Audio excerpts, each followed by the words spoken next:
All right, folks, with the download button of Technology Geek Podcast, the number one tech podcast on the EMC radio network. We are the number one tech show. That's right. And this week we are running down WrestleMania. You heard me. We are running it down, WrestleMania 32 this past Sunday. And I have a guest with me. Jesse from Grolix is here. We're going to run down WrestleMania. Jesse, thanks for joining us today. Hey, thanks for having me. And Excited to be here. And just so everybody knows, Jesse is on the Grolix podcast, which is, in my opinion, the number one comic podcast, or should be the number one comic book podcast on iTunes. It's really a great show. You guys do a wonderful job with it once a month. And Jesse, you also have your own podcast as well now. Yes, I just started it. It's called the Turning Cartwheels Podcast, and it's kind of just kind of an open format, almost like a journal type podcast. So I talk about all the stuff that I've been trying out lately, like meditation and that kind of thing. And also, too, Jesse, you just informed me before we went live in the air, you're actually going to Comic-Con this year. Well, I'm going to Planet Comic-Con in Kansas City. I've been going to that one for a couple of years in a row now. And this year they're going to have Stan Lee, and it's just like exploded in terms of guests from years past. And so it looks to be a really exciting con this year. Now, are you going to have a table there like you did before in the past, or? No, this one we haven't made that jump yet, and I believe that they are sold out of vendor tables at this point. So I don't think I could get in if I wanted to, but that just means it's going to be a huge show. So I'm going to go to this one as a fan, But if I could wrangle up some local interviews while I'm down there, I sure would not say no. I'm definitely going to bring my gear.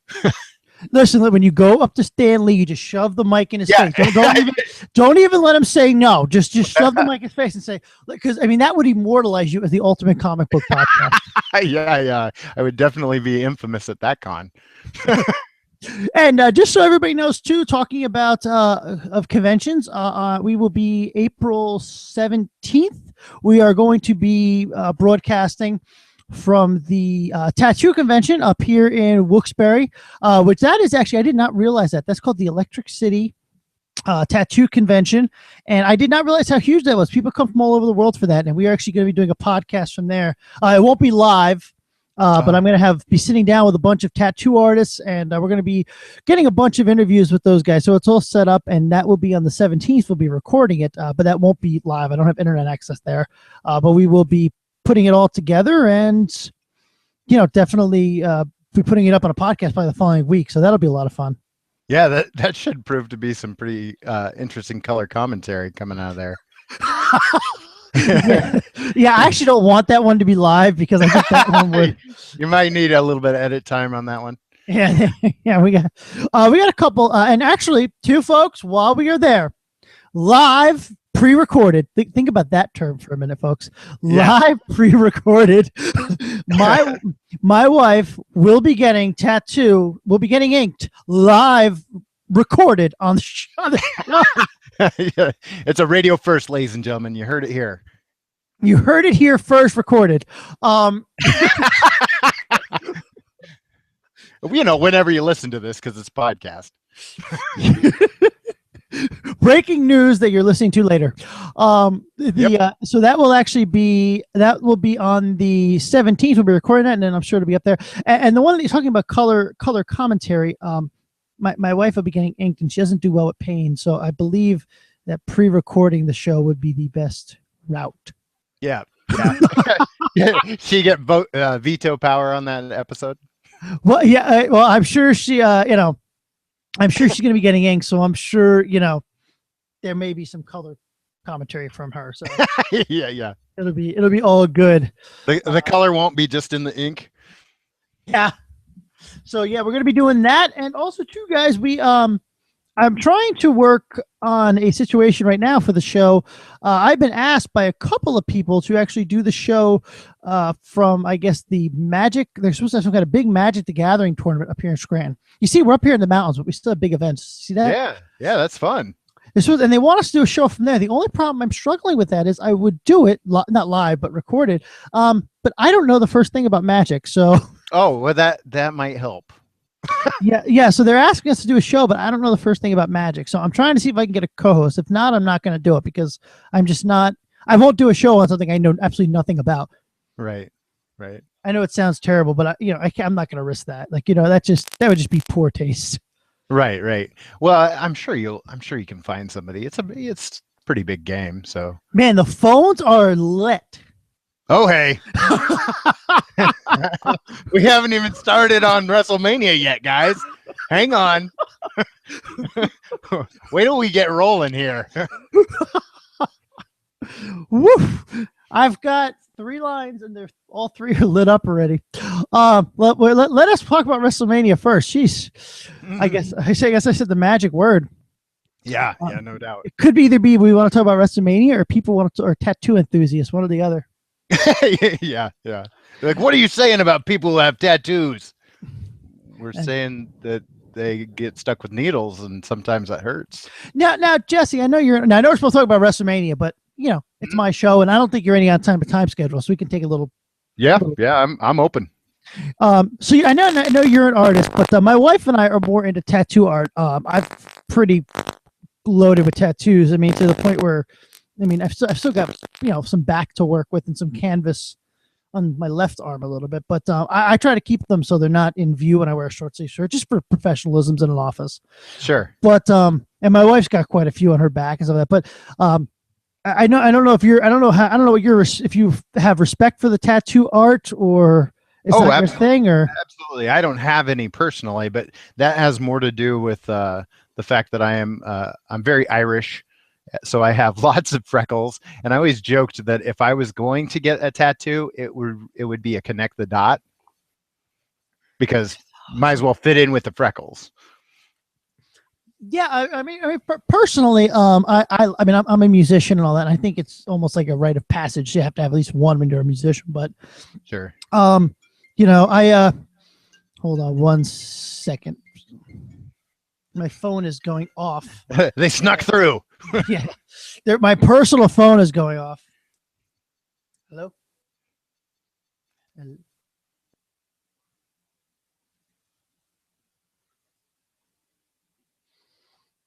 Okay, that's okay. That'll be an edit later.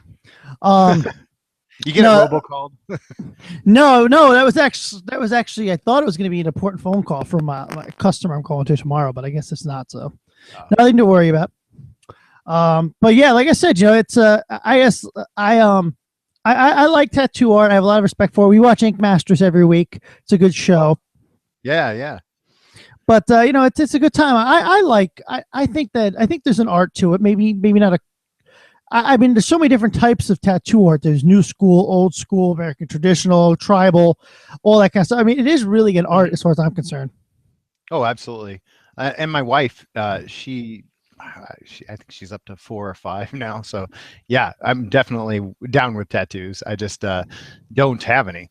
I just haven't ever really found one thing that I think I am like, yeah, that's the thing I want. So I guess, but I hear once you get one, it's all over. You just want more. Yeah. Well, I mean, I've got most of mine I've got my straight edge tattoo, cross. I've got a tribal guitar. I've got tribal music notes. Mm-hmm. I've got all different kinds, but they're all basically related to music or something. But it's a big part of my life. So sure. So, and speaking of music, by the way, don't forget to check out Randy from the Growlix podcast with EMG Radio. Yeah, awesome. It's great that show came back because I know it was on hiatus for a while.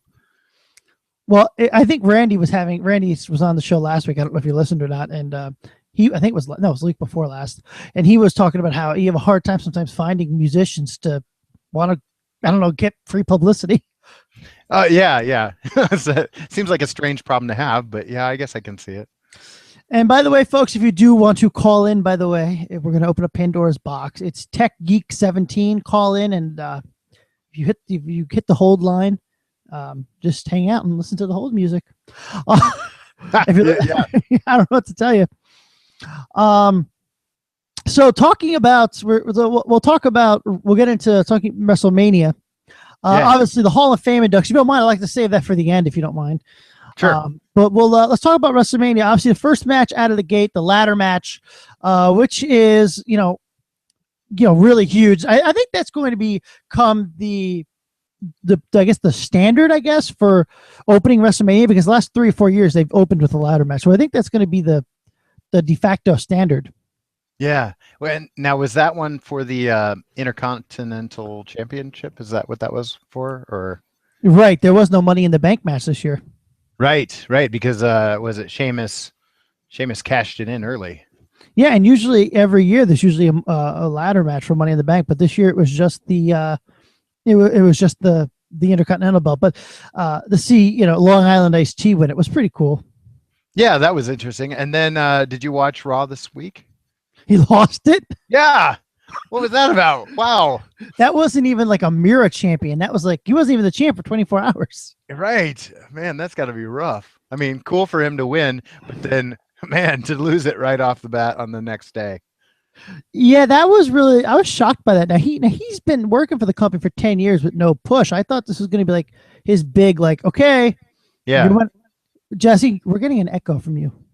Oh, I don't know why. Still getting an echo? We were. I hear it. Yeah, we're still getting an echo from you. I just heard kind of a buzzing noise. You must have jostled a wire or something. Yeah, oh, okay. I guess we can just deal with it. I'm not really worried about it. I just noticed we're getting an echo from you. Oh, now it's gone. okay. Good. That's weird. Okay. But so they how about that they were actually, I mean, he won it and then he lost it the next night. Like what the heck, Yeah, and that was a pretty brutal match. I mean, like it seemed like it could go any which way. Kevin Owens took the best bump at the very end. Oh my. Yeah, like was he on Raw on Monday? Because I was like, man, was that real? Because he's not moving. Yeah, he was in the final match at the end of the night. But yeah, he took and he just laid there too, which was like with his head like in the ladder. It was so funny. That was the thing about this WrestleMania. There were so many bumps where I kept going, hey, did that just happen? Was that real? I don't know. Is this person really hurt? Because they were selling it, one way or the other. Either they were actually getting hurt or they were selling it well. Well, sometimes what gets to me though a little bit is like, I guess certain things in wrestling are predictable, and we know it's I mean, it's all staged. We know that. I mean, it's not fake, but it's staged. Sure. You don't fall off a 12 or 14-foot ladder and not get hurt. I mean, there's like, I really believe that wrestling is I believe it's staged, but I don't believe it's fake. Those guys really do get hurt and beat up. Oh yeah, like absolutely. You can, you like you said, you can't fall from that height and not take a bump. Yeah, no. But you get the infamous broken ladder in half, and I think the first year they did it was really cool. But now it's like, okay, every year somebody's gonna land and the ladder's gonna break in half. You know what I'm trying to say? Like the first time was an accident and it was awesome, but now it's like it's every year, Yeah. Well, it's kind of like the cage matches now. It's like that they're going to either get out of the cage or they're going to get up on top of the cage or something, Yeah. So I think we've pretty much talked this ladder match to death. I mean, there was a couple high spots in it, but I think for the most part, there's nothing, there's nowhere else we could, go with it. But let's talk about the match that I thought was one of the big matches, like the Chris Jericho AJ Styles match. To me, that was huge. That was a great match too. I really couldn't predict that one. Like going into it, I thought I knew how it might pan out, but then it was like, it's anybody's guess on this one. Well, what I thought was interesting is you talked about the whole situation with, Zack Ryder losing it the next night. But how about AJ losing at Mania, and then the next night becomes the number one contender for the belt? Yeah. Oh yeah.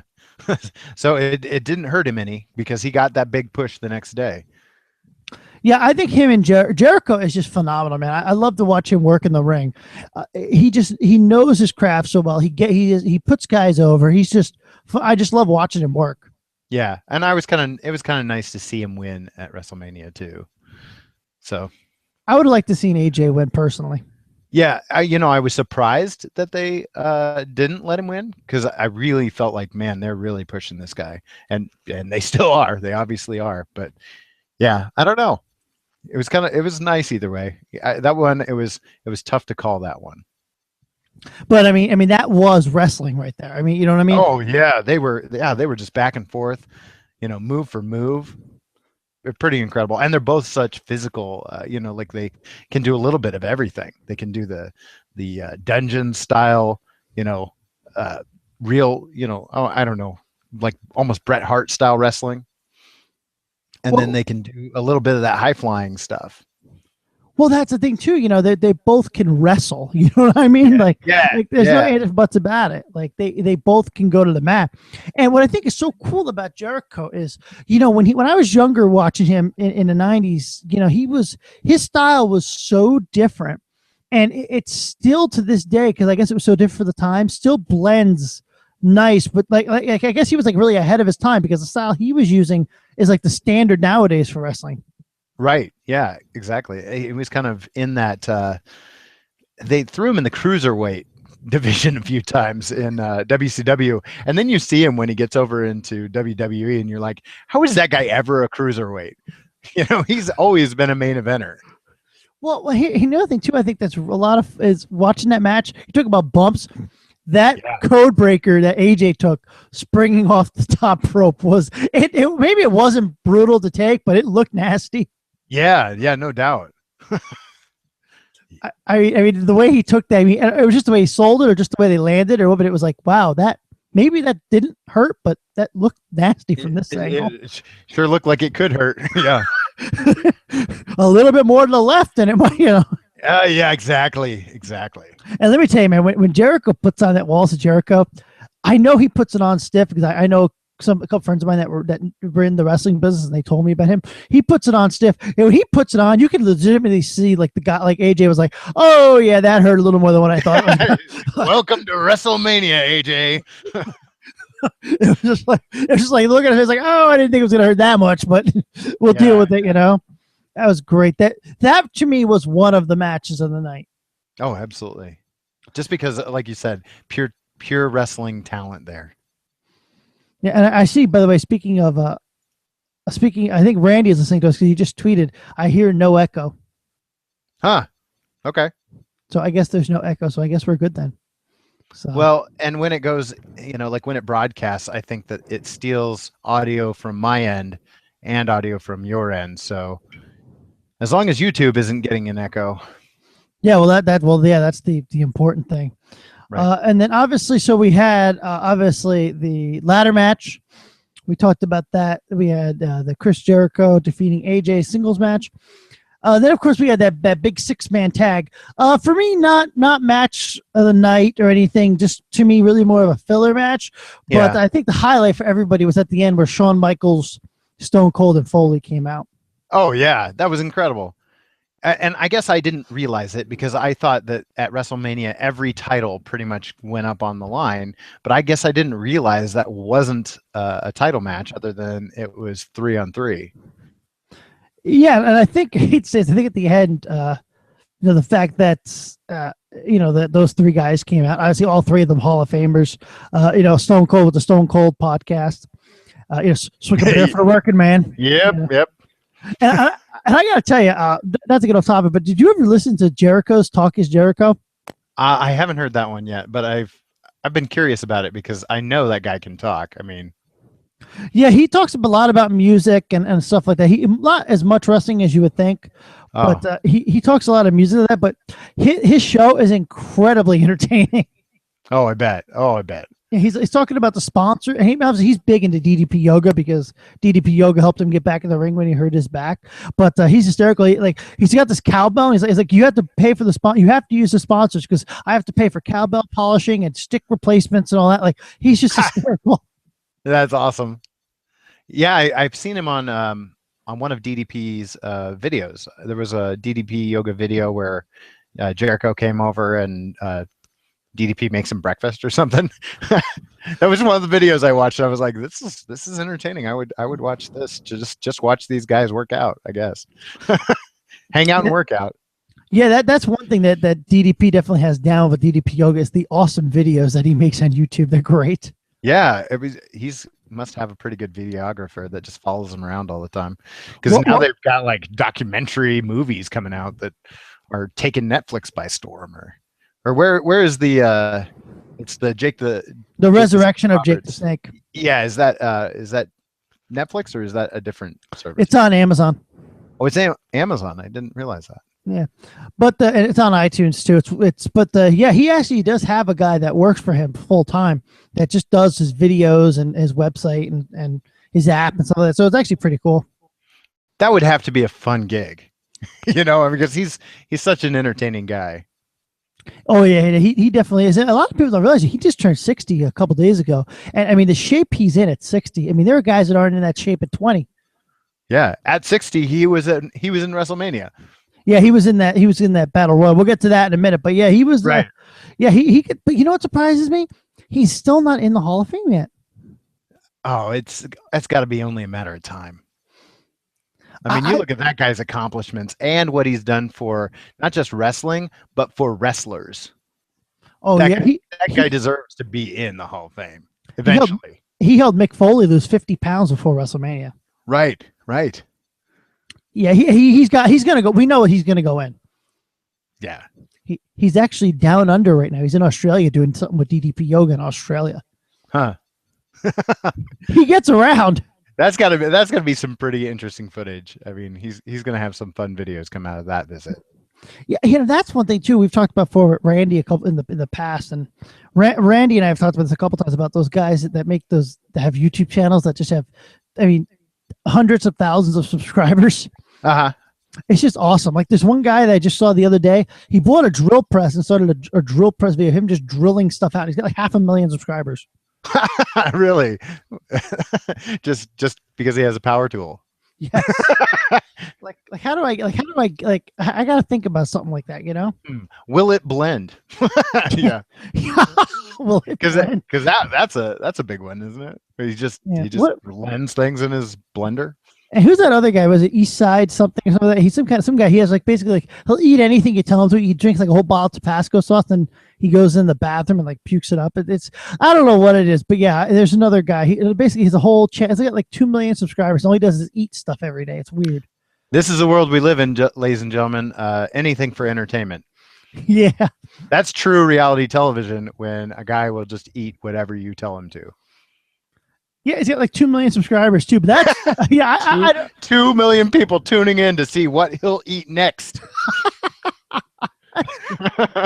Will he eat it? The other day he drank like 3 bottles of Tabasco sauce, and it was like wow. How does that guy not have an ulcer? I like spicy food, but I mean, wow, 3 bottles. What is that? That's like a liter of Tabasco or something. Yeah, I think he actually went in the bathroom, and I have video of him. You know, yeah. What goes down must come up. But I think he should be. I mean, I can't even imagine like regurgitating Tabasco sauce. Oh man, does this guy have a voice at all? Like, yeah. He's got like a raspy voice. He just talks like this. Hey guys, can I eat it? But the other day he ate like I think it was like 60 like Reese's peanut butter cups on his show. Oh, and our arteries are all hardening as we watch it. No, well, the week before that was the best because I think he ate like 20 pounds of bacon the week before. What? that's like a body part. It's like I just ate an entire leg of bacon. My leg is now made of bacon. Yeah, he ate. It was like literally he's sitting in front of just a mound of bacon. As I show you with my hands on a show that's got no video, it was just a mound of. I'm like, my God, like what? Just why? You know? I like bacon, but that's incredible. The other day he drank 7 bottles of Aunt Jemima. What was it? Yeah, that had to be tough going down. Oh. Like why? Like just, but 2 million subscribers. Well, you know, not much Aunt Jemima. Yeesh. That's crazy. But what were we talking about again? Oh yes, that's right. Okay. I think that's fair. Yeah. This all came from DDP Yoga. That's our link. Right. DDP Yoga, which I am one of his certified instructors. Check out my Facebook page, facebook.com/Brandon's DDP Yoga. And listen, ladies and gentlemen, if you're going to drink that much Aunt Jemima, you might need a little DDP yoga You're after de- you're gonna definitely need some DDP. that. Oh man. So, speaking of exercise, I told you I did a massive workout today. I burned over 1,000 calories, about 10 miles. Yeah, I you're a am machine. A machine. I am just the man. And then I came home and cooked myself a big chicken and just ate Yeah. a ton of protein. Well, yeah, because you do that much workout, you need protein. I was going to say, Foghorn Leghorn better run. Yeah, Because you need that protein. Was it, you said 10 miles? yeah, about. Whew. Yeah, I am a machine, man. Yes, sir. So I tend to think I'm a little more in shape than your average geek. Yep, that's good to be. Good to be. Yep. So then so now let's go, in my opinion, to match of the night, shall we? Okay. We'll get off. Before we leave the tag thing, I got to give the New Day the opening of the night. I mean, as far as their ramp entrance was pretty epic. Yeah, for those of you that don't know, they came out. If you don't know at this point, they came out as the Dragon Ball Z, which was kind of interesting. I don't know if you follow the Twitter. I mean, I do a lot of live tweeting during shows and stuff like that because I just have fun with it. But a lot of people did not know what that was, surprisingly enough. Oh, yeah, I believe it. But they make all sorts of references like that. I mean, like he'll play the victory song from Final Fantasy on his trombone, like when they win sometimes. So, I mean, like they make awesome references like that all the time. Yeah, they do. But a lot of people did not know what that was. Oh, yeah, I believe it. A lot of people were like, why are they dressed like, one guy was like, why are they dressed like Japanese fighters? And I'm like, they're Dragon Ball Z. What is Dragon Ball Z? I'm like, I'm not going to explain this to you in the middle of WrestleMania. Like, yeah. like, talk to me later. Yeah, Google it. Like, I don't know what to tell you. Yeah, right, exactly. Yeah, they did have the opening, and I think every anime fan in the world was clapping. And it's funny thing was, they came out of the box of cereal too. Yeah, that was awesome. But nobody beats John Cena on the box of Fruity Pebbles. I'm sorry, nothing will ever beat that. Yeah, that's true. But I got to tell you though, one of the things that is kind of cool to me, and I don't know how you feel about it, but I grew up in an era, and I'm sure you did as well, because you're about the same age as me, where Dragon Ball Z was like on at like 8 o'clock in the morning on like a channel that hardly anybody had. You know what I'm trying to say? And now it's like mainstream. Like it's the biggest rave among kids. Like it's the first time it's being ran. And the truth is, like you and me know, it was on in America, 20 years ago. Right. Do you get what I'm trying to say or no? Hello? Hello? Okay, I think we lost you there for a minute. Oh. Are you back? Yep. Yeah, I should be. Yep, we lost you there for a minute. Your audio went completely like mute. Crazy. Stop touching buttons. I hands off. Yeah, but do you know what I'm talking about? Like you remember where like it was something that wasn't really well known. Now it's like almost like kids are coming home with it now. Like it's like the newest thing, and it's like wow, like this has been out 20 years already. Like you know? Yeah, and like what was it between series? It was like almost a decade between series. Yeah, that's why I don't get why it's such a huge like I don't understand. I understand because it's huge. Cause it's a great show, but you know what I'm trying to say or no? Yeah, and it was hard to get all of the episodes because we didn't have this big streaming. Like this. I mean, that's the culture now. Is if you want to find it and you have the money for it, you can probably stream it. But back then, you had to go to was it Suncoast Motion Picture Company to buy your VHS of it, and it would cost you like $30 for a VHS of Dragon Ball Z. Yeah, I remember that. I do. And like the other day, like a friend of mine, he was just saying the other day, oh, dude, my son came home with Fatal Fury. Like he's so excited about Fatal Fury, and I'm like, that was out like, I mean, I was a kid when that came out. That used to be on Fatal Fury, all that stuff. Remember? Sci-Fi Channel used to have Saturday night at midnight used to have anime for a couple hours. That was like all the rage. That helped put sci-fi on the map. Oh yeah. Well, and sci-fi has kind of a up and down relationship with good shows. they just cancel any good shows that come on. Well, they'll have one for a little while, and then all of a sudden then they're like, hey, let's make just Sharknado movies. I feel like that's where the kids are at. I feel like this is a good business plan. Let's do that now. And let's dig up the dad from Home Alone while you're at it. Yeah. Yes. That's great. So let's create. I don't know if let's talk about that no holds barred street fight between Lesnar versus Dean Ambrose. First of all, Lesnar versus Lunatic was trending on Twitter like #1 during that match, which is great to listen to. Yeah. But how did you feel about it going into it? I was hyped about it. Like, I just was like, I love Dean Ambrose, in my opinion. I think he should be the champion, in my personal feeling. Yeah. But the best part about that was Paul Heyman on the outside. His facial expressions and the way he goes nuts outside is just, it makes the match. Like, you know what I mean? Like, oh, absolutely. Yeah. I mean that he's the unsung hero of the Brock Lesnar story.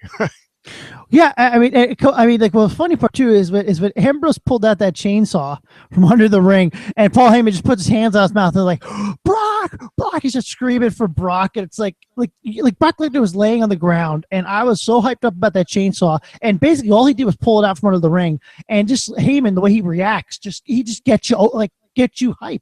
Yeah, exactly. Yeah, I didn't know, like, that was the thing. There's such a disparity in size between Ambrose and Lesnar that I was like, I don't know, how are they going to be able to sell this?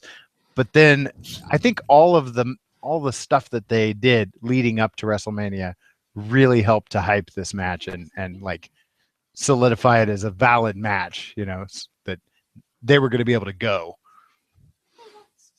Yeah, my daughter just came in and said, "Hey, that's Jesse. That's a guy." Hey. Yes. Yeah, you're talking about Hey Jesse. No, this is not. This is just Jesse. Like Cher. Like, you don't, like, she'll know what that is. Yeah. We're old. Yeah. It's just a fact. Yeah, and no, mommy is Jessica. This is just Jesse. He's a guy.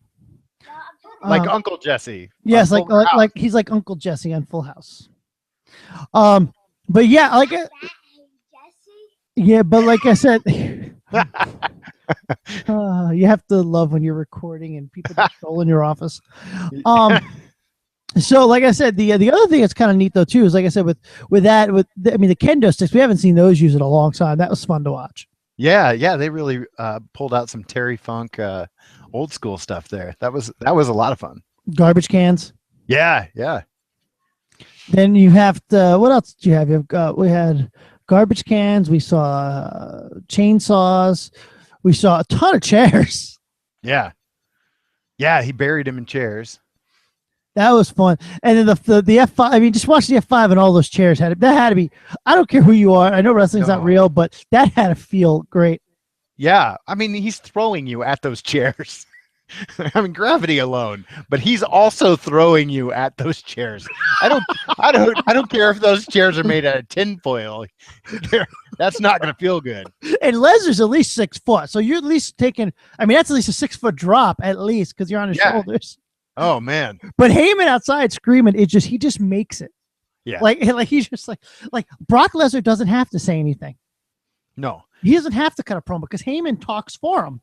And he is like, their relationship is the closest thing to reminds me of Andre the Giant, Bobby Heenan ever. Oh yeah, absolutely. Yeah, that's a great comparison because you're right. I mean, Andre couldn't really speak English, so what's his name? Heenan used to talk for him. Yeah, and he would just like get mad, and then Heenan would do the rest. just look menacing. There we go. I mean, nobody. I mean, he just has it. You know what I mean? I love the guy. He's a phenomenal. My only obsession with that match. I'm a little upset about how it didn't go as long as it should have. Yeah, it seemed a little bit short. I wonder if they were trying to make up for lost time. Border collie. Was it? Yep. Yeah. Sorry, I thought I tired him out. That's why we started a little bit later. But yeah, I really thought that match could have gone another 10 minutes. Yeah, I wondered if maybe was the women's championship match before that? Were they? No, that was after.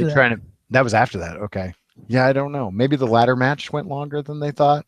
Well, if you look at WrestleMania as a whole, it went to almost midnight, which they're supposed to be off by 11:30. Yeah, I kept trying to figure out like how long was how long was WrestleMania this year, because it seemed like it's usually 3 hours, isn't it? Well, no, WrestleMania is usually 4, but then they had the pre-show this year because they had more matches than they expected. So they threw a pre-show on the network even an hour before that. So it's almost 6 hours. Yeah. 6 hours. So, and those are big matches too. well, yeah, we didn't talk about the pre-matches, but those were pretty big matches too.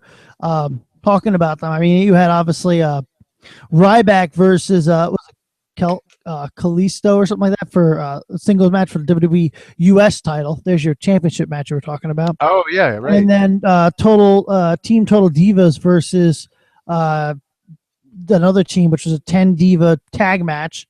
Yeah, the Usos versus the Dudley Boys, which that is actually a huge match. I'm surprised that wasn't on the main Mania card. Right, and that was the one right before they went live, right? Correct. Okay, yeah. I'm surprised that wasn't on the main card.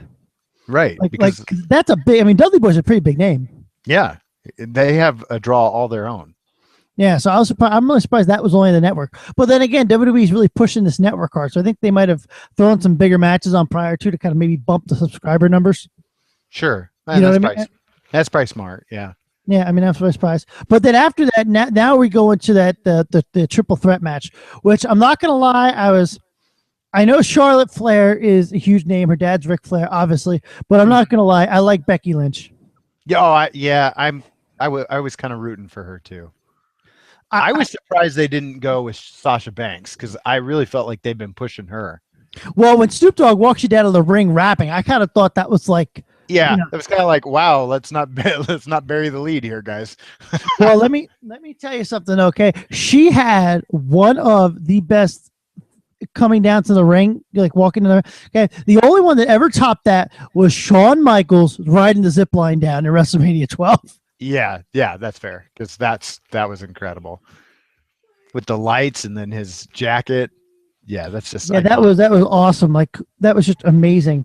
Like I've never I was like awesome. Yes, that was you can't if he didn't win that WrestleMania that year, it would have been like you can't have an entrance like that and not win. Yeah. Yeah, exactly. They still play that. I mean, like that is the highlight reel. It's just on the highlight reel for WrestleMania. If they're gonna run down WrestleManias, that scene is gonna be on the highlight reel because it should be. That was the best part of that is listen to Vince's commentary. He's like, "Oh yeah, Shawn Michaels riding that zip line." Oh, it was like he had Shawn Michaels. Like Shawn Michaels was over before he got to the ring. I mean, yeah. I hate to say it kind of almost gave it away because, I mean, you can't have an entrance like that and not win. That's why I'm kind of surprised she didn't win because Snoop Dogg practically walked her down to the ring. Yeah. So you've got a Hall of Famer as your personal entourage, and Snoop Dogg at that. But then again, though, Charlotte does have flair, but not wrapping her down to the ring, which I would actually pay to see that. Right? Yeah. I don't know. I might pay not to see that. Let's just do your strut, Rick, and do a couple woos. I'm good. That when you look at that guy though, back in the day, he had some great promos back in the day. Oh yeah. Oh. Watch those classic Ric Flair promos. He's like, custom made head to toe. This is a $5,000 suit jacket. You understand? Mr. Giorgio Armani made this for me himself. Like I was like, how do you top that? You don't you know what I mean? Just over the top promos. Yeah. Actually, I remember the one time in WCW, he takes his shoe off and he's yelling at I forget who it was. He's like, my shoes cost more than your house. Oh yeah. I think I remember that. Was that when he was the quote unquote president of WCW? I think so. He might have been even with the I really don't remember. I think it was the Horseman at the time, but it was a great like how do you you don't top a promo line like that? You know what I mean? Like that's just great. I think some of my favorite was it Charles Robinson, the referee. Yeah, Charles Robinson, who kind of looks like Flair because he's got the blonde hair, and they like did him up and even gave him one of the robes, and he walked out to the ring with Ric Flair, and he was Rick's personal referee. Oh, that was great. That was Yeah, great. There was great. There was a great bit between Flair and Steamboat when Flair's like, George is a $15,000 rhinestone robe. I have 10 of them. You know why? Because I'm the WCW heavyweight champion. It was, I mean, like, how do you top, like, you don't top lines like that. You know what I mean? yeah, yeah. Wow, really selling the idea that the that success brings money with that belt. I mean, he was great. I mean, he's like, I have 10 of them. You know why? Because I'm the WCW World Heavyweight Champion. Like, it was, I mean, just like his promos at the time.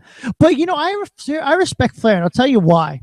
When he was with the Horsemen in the early WCW, I don't know how far back with wrestling you go, but, you know, you had Arn Anderson and Barry Windham come out. They were the tag champs. Then you had Tully Blanchard.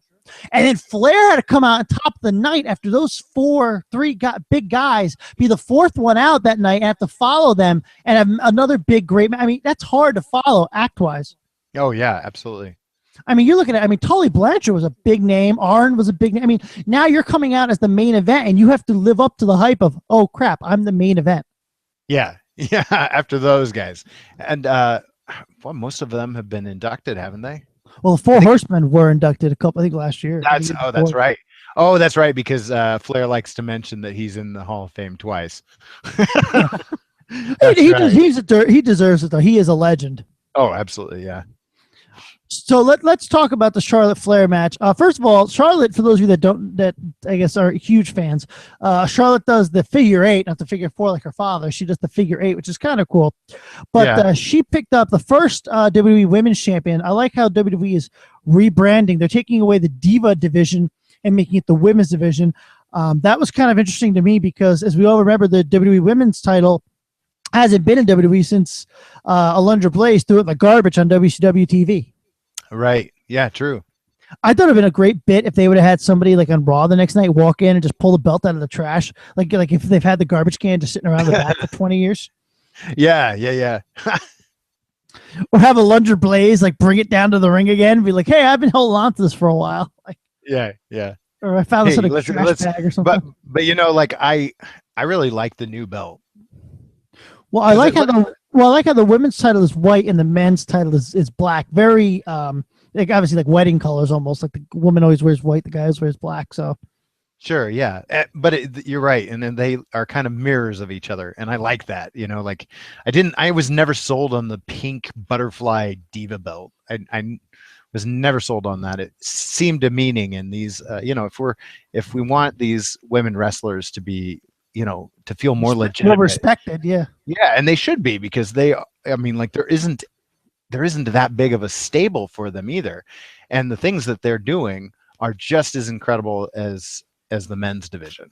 So the fact that the belt now resembles the rest of the company's belts is I think it's a step in the right direction. Well, and I'll tell you the problem. It is my first fan. Like I said, I don't have much of a, you know, I don't know how you feel about the women's wrestling, but, you know, there was a time there where you had, you know, the Alundra Blazes, the Sherry Martells, all of that. And then you had. Oop. Carry on.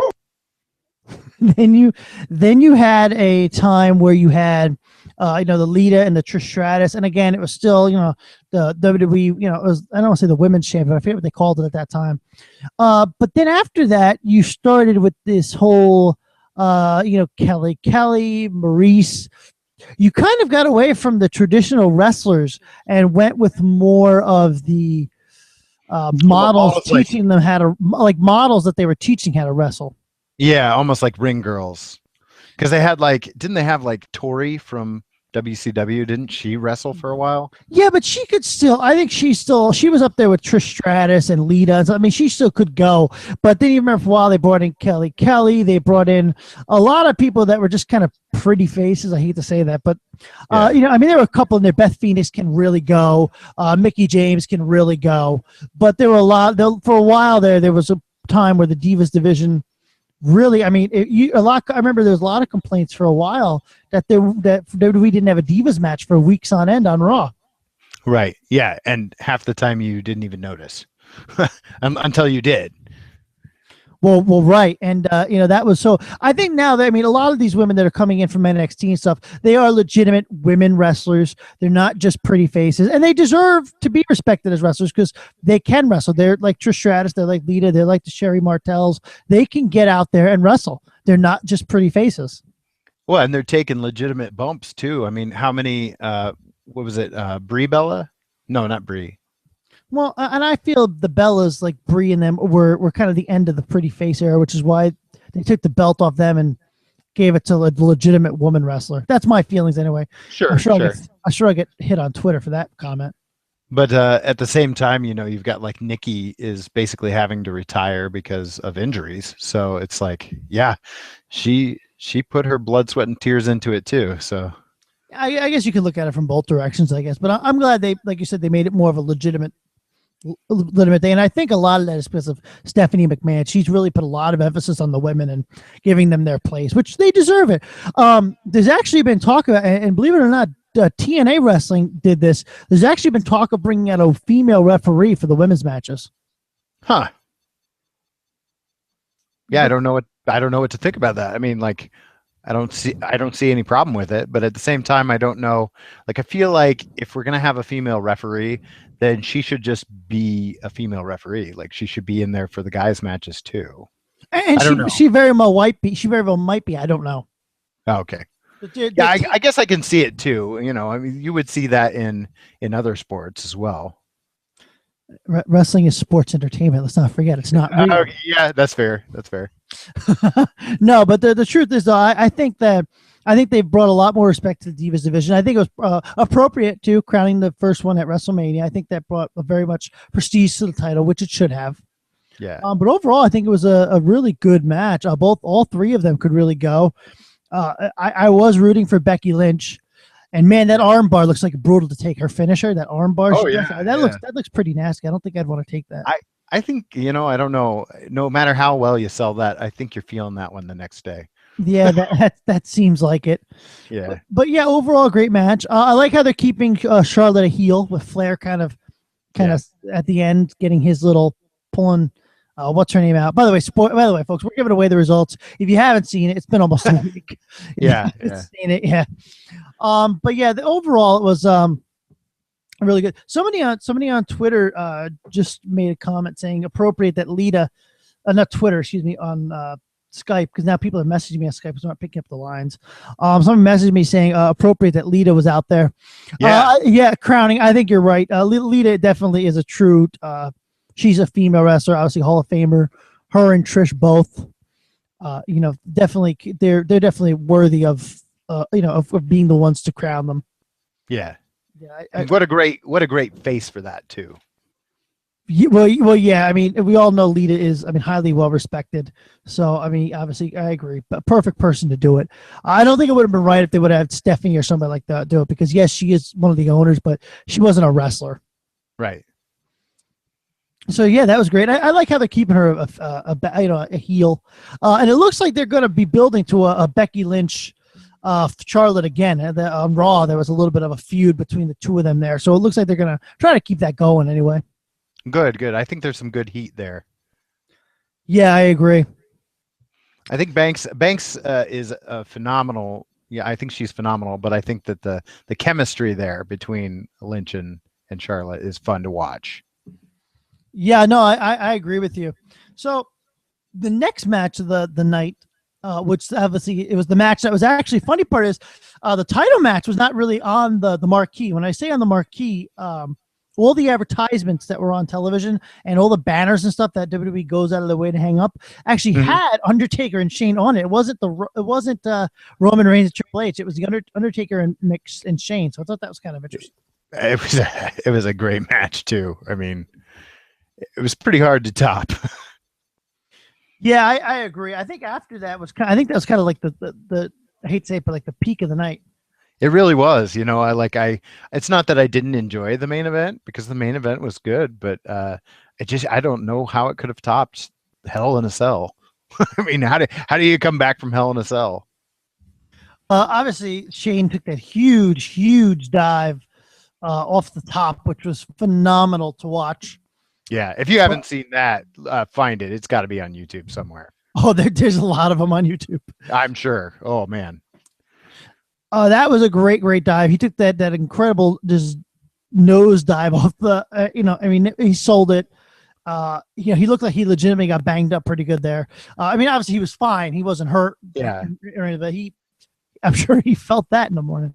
Oh man, that was a legitimate like attitude era moment for me because I remember how I would feel when they would do things like that in the attitude era, where they would climb up on top of things and you're like, they're not going to do that, are they? They're not going to do. Oh my God, they're going to do that. And then then it got to be a little bit more like, oh, this happens all the time. But this was like a moment where it's like, oh my God, are they really going? Is he really going to jump off of the top of that cage? I mean, that's a huge cage. Somebody mentioned here in the on Skype. They just sent me a message on Skype saying that I think they had the Hell in the Cell just to give something high. Hello. Yes. Okay, I think I don't know if you got my last comment. Somebody on Skype said that they think that the reason they had a Hell in a Cell match is just so Shane had something high to jump off of. Yeah, I think that's fair. That's kind of his thing. You knew he was going to take a dive, but I was just like, is he really going to go up that high? That's really high. He's not as young as he used to be, Well, he took that dive off the top of the Titantron, but he was about 20 years younger too. Right, exactly. Because what is it? It was 15 years since he'd been in a WrestleMania. Like, wow. Well, and before that, he's when he took the dive. So he's not as young as he used to be. So I was surprised but you were almost expecting it though. Yeah. You would have been bummed if he didn't, because that's what he's known for. And then obviously we had obviously the Undertaker. He took a pretty good. I don't think it was his best showing, but obviously the last 2 years, obviously the streak is over. I kind of expected him to lose, but I guess they weren't ready for that. Right. Yeah. I wondered that too. This was another one that I wasn't sure if I could call it, because I was like, I could see them going either way with this. And you had pointed out the thing with the numbers, whereas like, well, if they went 22-2, that would be, it would be 2-2-2. Yeah. I mean, I don't. Yeah, I'm not really I mean, now that the streak is over, I mean, it doesn't particularly. I don't say it doesn't matter, but I mean, last year he won, this year he won, but it's not like, that streak feeling isn't there anymore because it's over. So, but They could have gone either way with it. Well, and I think, I agree with you. I don't think it was like his best match ever, but he did look pretty good. I just think, after Shane jumped off the top of the cell, it doesn't matter, like, it was like Undertaker wasn't going to be able to, he was going to win, but he wasn't going to top that. No, I agree with you. He wasn't. There was no way. But the funny part is that there's a good like 2-second thing where Taker's actually sitting there on the side of and he's looking at Shane and he's like you could see there's legitimate concern in his face. Like, did you really just do that? Are you okay? Well, the funny part was too, like he was looking at him like, okay, I know that was planned, but he looks like he's really. I mean, it looked like Shane was really out for a good second or two. Yeah. I wouldn't. I don't think if he was, but I don't know. He looks like they say he did get the wind knocked out of him. Oh, I can't imagine that you wouldn't. Man, I mean, because I know that those announce tables are built to kind of cushion your fall a little bit. I think they're designed that way, but still, you're gonna hit your back like that. Whew. Yeah. Well, oh yeah. I know we always talk about you're gonna feel it in the morning. I'm pretty sure Shane felt it in the morning. I think he felt it that night.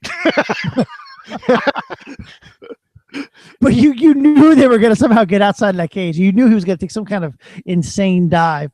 But it was a good match, though. It was a good match. Not. I mean, I think that might have been. I think it lived up to the hype. Yeah. Oh, and my kids got me talking about it. My kids at school, and one of the little girls was like, I liked how he gave the thumbs up as they were carting him out. Like the Shane O'Mac gave everybody the thumbs up as they strapped him down to the stretcher and rolled him out. But we still got the thumbs up, and I thought, well, that's That's kind of fun. I've got a fourth grade girl telling me about this the next day. Well, the other thing is too, I mean, he was at the after party, so we all knew he was okay, healthy, and all that kind of stuff. But it was still, Yeah. like his wife has got to be sitting there, like, okay, I know it's all planned, but Shane, just give me a sign, like Yeah. Yeah. the Exactly. the stretcher and all that. By the way, was for effect. WWE even said it was for effect. So Sure. Of course. When he came out with his kids too, and that's got to be tough. Your kids are there, and they're gonna watch Dad jump off of a 20-foot high cage. Well, the other thing with that too, what was kind of funny about that, talking about kids is that really Vince even talked about the next day that really because reason why one of the reasons why he wanted to do this was because two of his Shane's kids do kind of vary in age, which there's nothing wrong with that, but I guess just two younger ones had never seen him perform. Oh, sure. Well, yeah. I mean, because they were yeah. Sorry, go ahead. no, I was just, how long had it been between? He hadn't wrestled for like almost a decade, had he?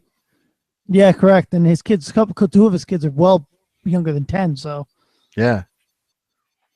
I mean, I think that was part of it. And, too, I think Shane is legitimately going to get back into the business because, he is very, very, very versed in online. He has a couple online businesses that are quite profitable. And so he got the background. So I wouldn't be surprised if somebody's bringing him back to kind of help out with getting the subscriber numbers up on the network. Well, he's been nothing but fun since he returned. So I hope he is going to be back for a while. Yeah, I agree. But so since we're talking about that, obviously that was match of the night. I think. I mean, that lived up to the hype off the top rope and all that. I mean, it definitely lived up to the the whole thing. But obviously after that, I hate to say this, but there was a little lull there in the Rock Bray Wyatt match. It's 6 seconds and all. I don't know. I felt that didn't need to be there. Yeah. I thought maybe they would go somewhere with it because, him having his gear ready and everything, that maybe it would be a legitimate match. But then when they pinned in 6 seconds, it was like, what? And since wrestling is a faker, the Rock just happened to have his gear on too, by the way. Right. Exactly. Yeah, it was, I don't know. It was fun leading up to that. I almost wish they wouldn't have done that and they would have maybe just build something for the next year, like took that moment to hype SummerSlam or something. I don't know. Yeah, I just didn't think it needed to be in there. I mean, we all like seeing The Rock, and obviously he's talked about the indoor largest live event in history, by the way, 110,000 people and everybody watching online. So they said it's the largest live event in history. Oh, I believe it. Which is pretty crazy. Yeah, which is pretty crazy. It seems like WWE just gets bigger and bigger every year. But yeah, that I just don't think that needed to be in there. I don't think it added any value. Right. So, but yeah, I really have nothing to say about it because it was a 6 second match and there's not really much to say about it. No. When then Cena came back. I mean, I guess that's the only other thing to talk about is that Cena came down to the ring and helped him clean up after. You're right. I forgot. You're right. I forgot about that. You're right. I totally forgot about that. So yeah, that was right. I didn't even think about Cena coming back again. That's really a lull for me. Yeah. So. Oh no, you're absolutely right. I mean, other than that, not really all that memorable. You gave Rock a flamethrower and had him start some things on fire. Yeah. I mean, it's fun. It's always fun to watch The Rock do his thing, but like, when it's called WrestleMania, I kind of want to see some more wrestling. Yeah. Yeah, that was it. It was the shortest match of the night in history. Yeah. Yeah. So let's jump over to the main event because a lot of controversy surrounding the main event. First of all, I want to say one thing. Okay. Now I know you don't have you have children, but just not your own. Right. Stephanie is a mother of 3 and her kid's like, what was she thinking an outfit like that at almost 40? Yeah. Like, I don't know. And I don't know that her inclusion helped out the entrance at all. Like her voiceover for the King of Kings. I mean, I was like, I don't know. Maybe get somebody else to do the voiceover because she has kind of a raspy voice, which works great for some of the promos they do on Raw. But as a ring entrance, I'm not buying it. But like if you have like you're a mother of three, you know your kids are going to go to school Monday morning, and it's like, hey, look what your mom was wearing last night. I mean, kids are brutal too, because I can hear him saying it just like that. Hey, I saw your mom last night. Yeah, I mean, she didn't leave a whole lot to the imagination. Right? Yeah. She got. I mean, yeah. I mean, but the interesting thing about that is too is like I understand like they have to come up with stuff new every year, but you know the year. Are you still there? Yes. Okay, sorry. I heard an echo, and usually when I hear an echo, that means we lost you for a second. Oh. But the funny thing about it is you know the previous year Triple H came out wearing like to the Terminator entrance with carrying skulls on each one of his hands. Yeah. And this year it's like okay, Sevi, you're just gonna stand up top and do a little speech. Like you said, it didn't really.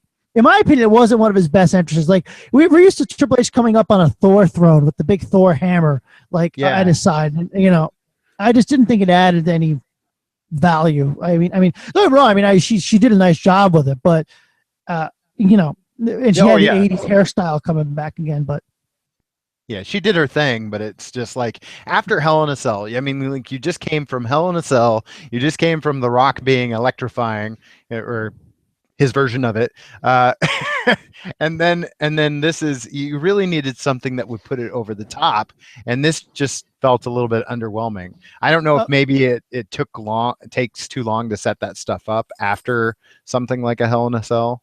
I don't know. Somebody just brought to my attention that we just skipped over the one part that DEP was in. Yes, we forgot about the Battle Royal. We'll talk about it after we're done talking about the main event. Yes, we forgot the Battle Royal. We'll go back to it after we're done. Whoops, yeah. And of course, Dallas is in it, of course, of all things to skip over. Right. Oh yeah, I don't think, and I'm not gonna lie, I wasn't overly impressed with the main event. What I thought was really cool, Triple H always being the consummate professional that he is. If you actually watch, and I watched it back a couple times, Stephanie had to come down out of that thing.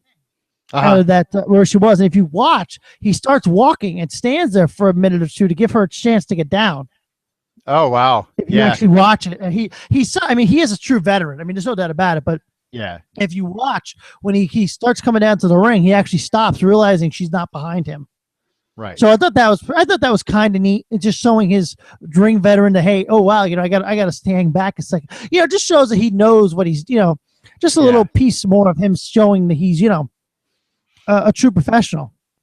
Yeah, so, and I, you know, just watching him in the ring, you know, I don't think there is such a thing as ring rust for him. I mean, he just always comes and he always brings it.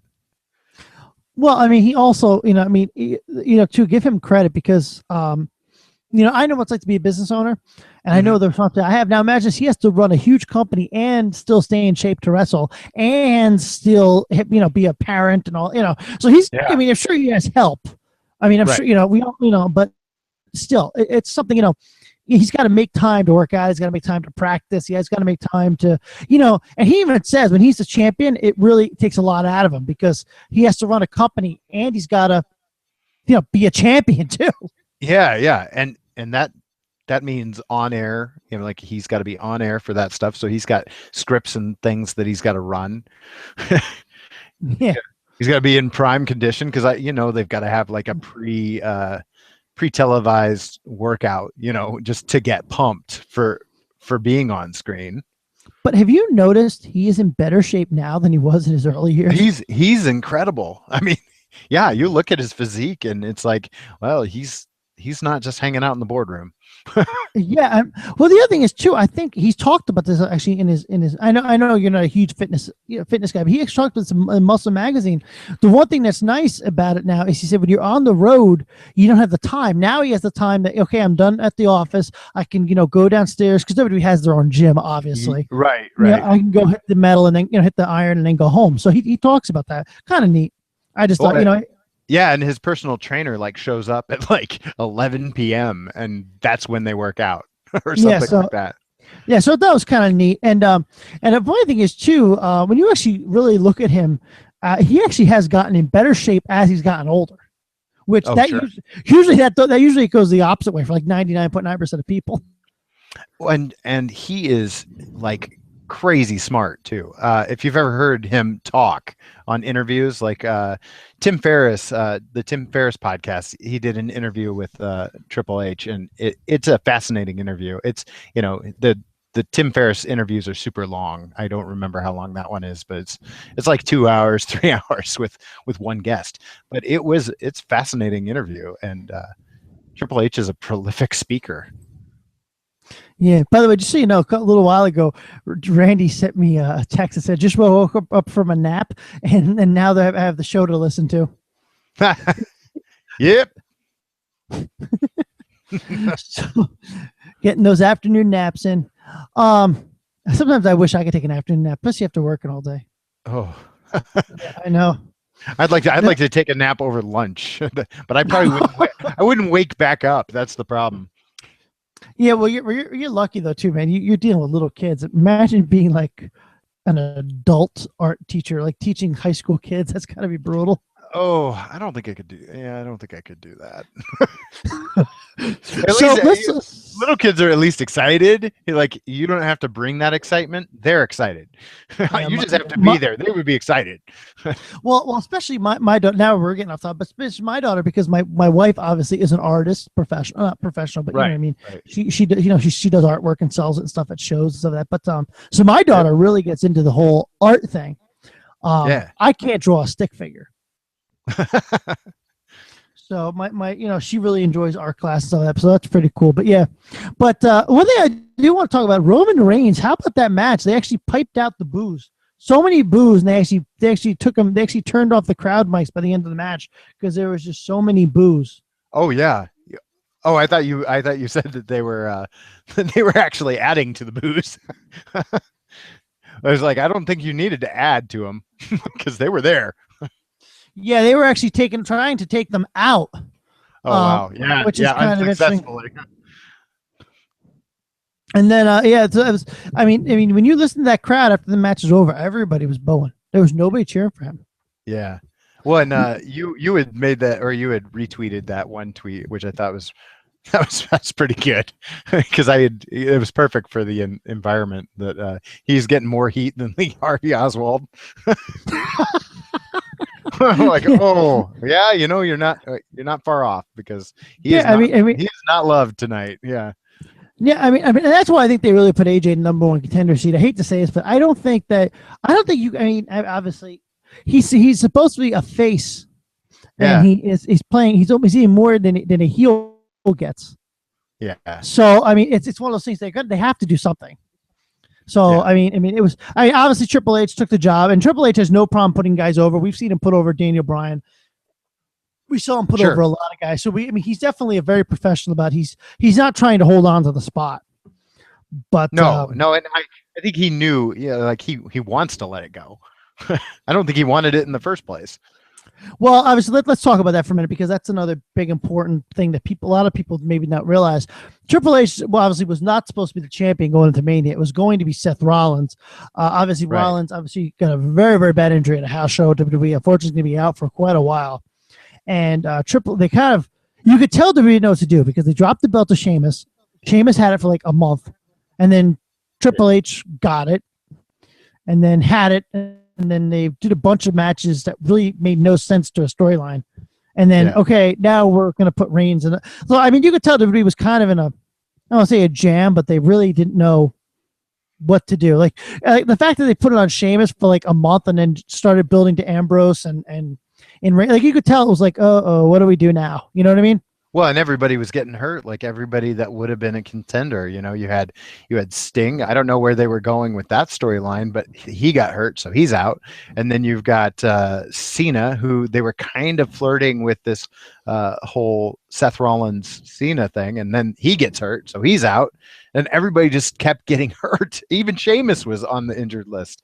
I think that's probably one of the reasons that he dropped the belt. Yeah, so I mean, they really were in a tough spot going into Mania, and I think Triple H was kind of, I don't want to say I think it was one of those things like, who else can we put this on that we can have them lose at Mania? It's not going to hurt them as far as the build, and I mean, he was the only logical real choice. And like I said, I don't think he really wanted it. I think Triple H really does want to be out of the limelight.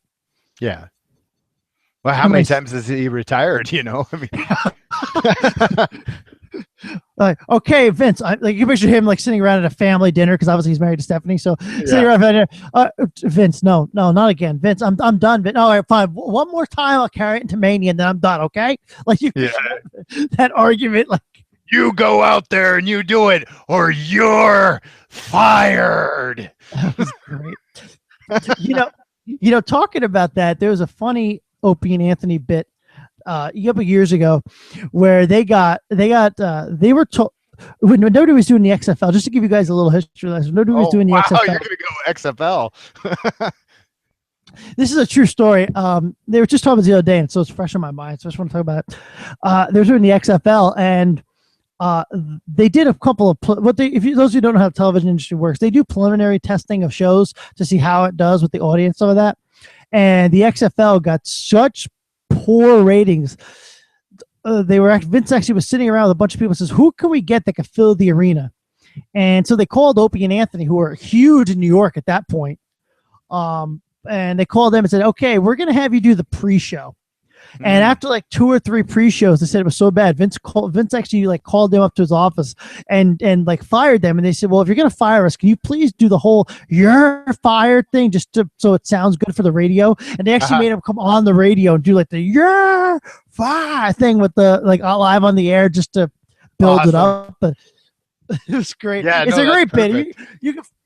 You can find it on YouTube. It actually really was a public fire. Like they knew they were going to be fired, but they had Vince actually come on the radio show and do it live and like really put the whole Vince McMahon spin on it just for ratings. It was great. But yeah, we went back to the XFL there for a minute.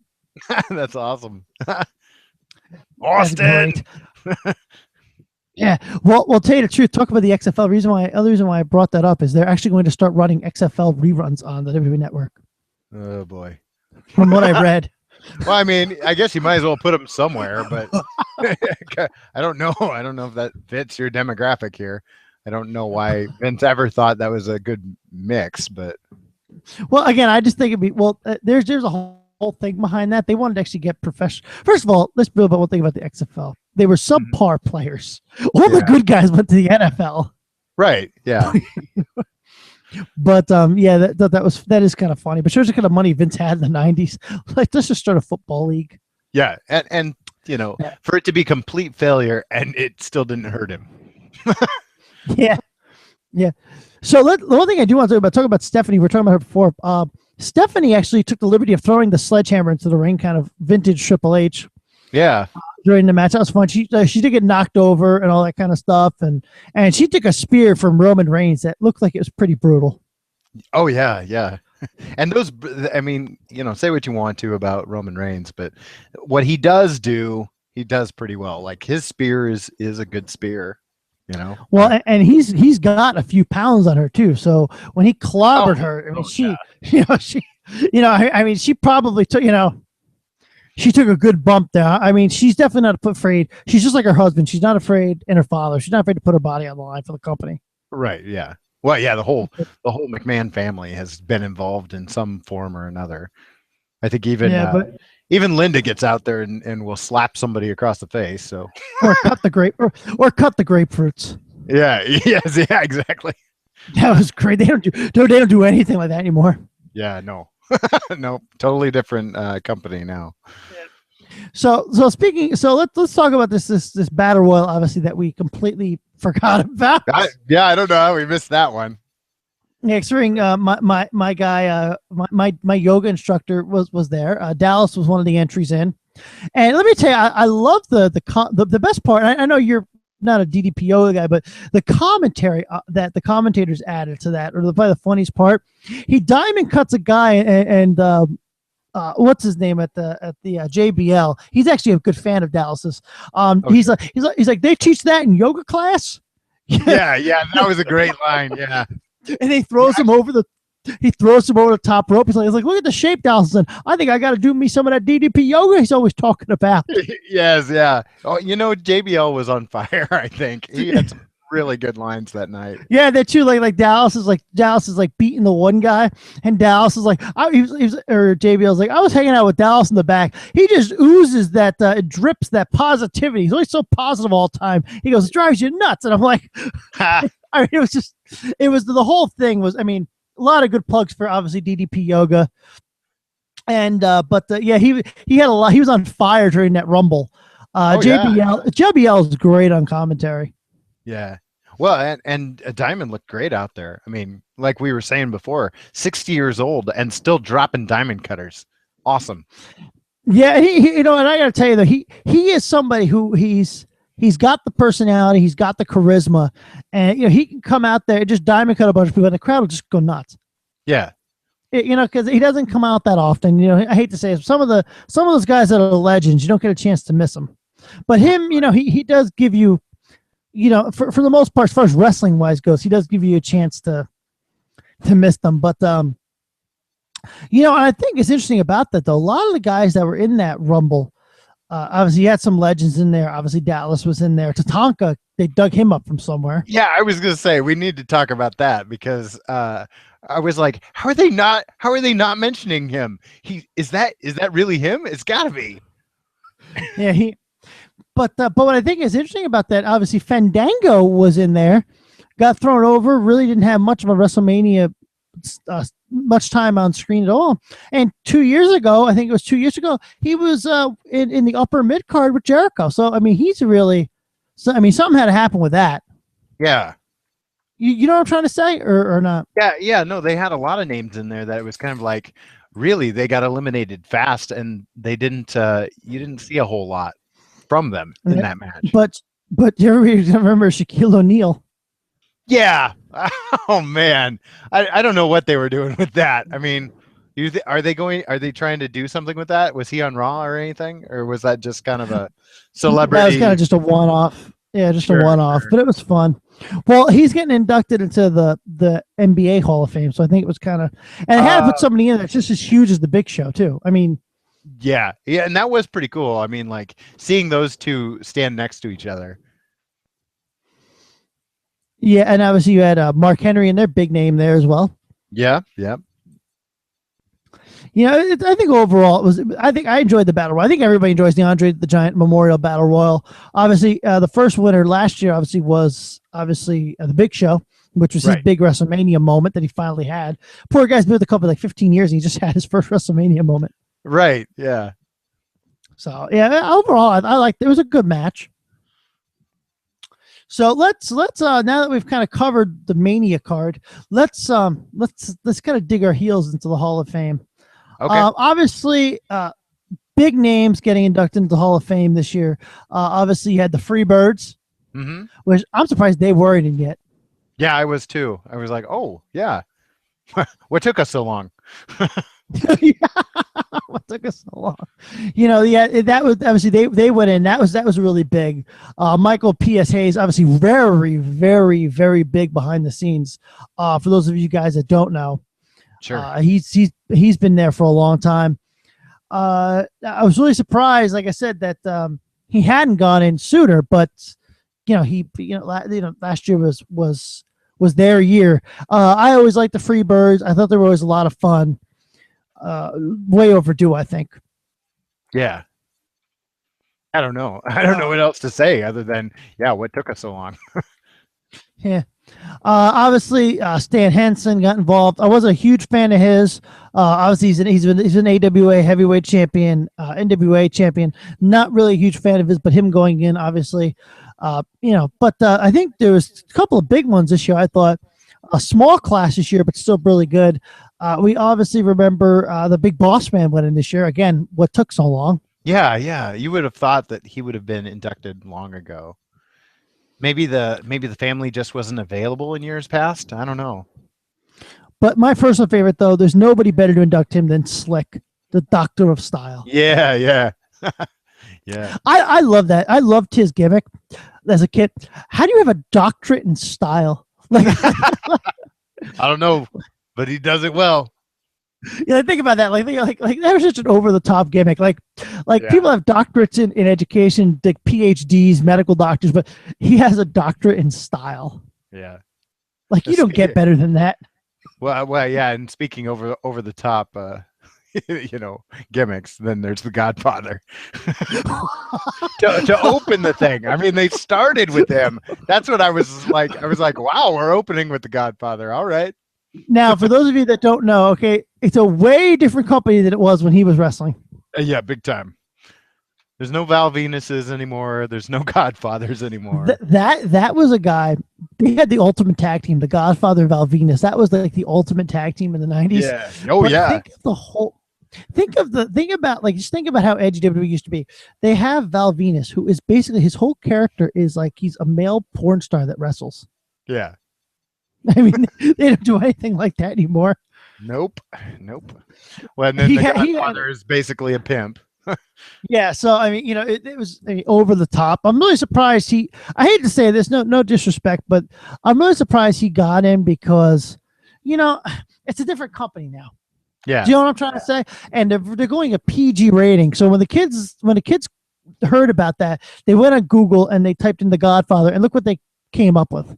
Besides the Godfather series with Al Pacino.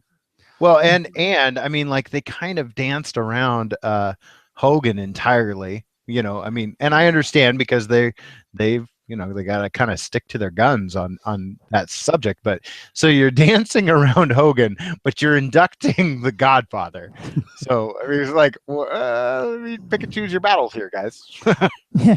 Well, the other thing is too, talk about the Godfather. He's one of those controversial characters, but you still have a lot of those guys from the '90s. Yet that Val Venus, we talked about him. There's still a lot of controversial characters they could induct that they haven't yet. True. So, yeah. Obviously, Jacqueline got in this year. First, the only woman. They always induct one woman usually every year. She got in, man. Good for her. She's a female wrestler. She's been a wrestler for a long time. I think she at the time was, they had to. I mean, I know they always induct a woman, but I think she really deserved it. Oh yeah, and like we were talking before, she's one of those wrestlers that in an era where it was all about being, a pretty face, she was a legitimate force. Come on, man. Her stable was PMS, Pretty Mean Sisters. That was pretty ironic for its day. Oh yeah. Again, attitude era a little bit. And obviously the big name, their mainstay, obviously, is the guy who really, well, again, we'll talk about way overdue. Way overdue to be a Hall of Famer. Obviously, Sting inducted this year. That was huge. Right. Yeah.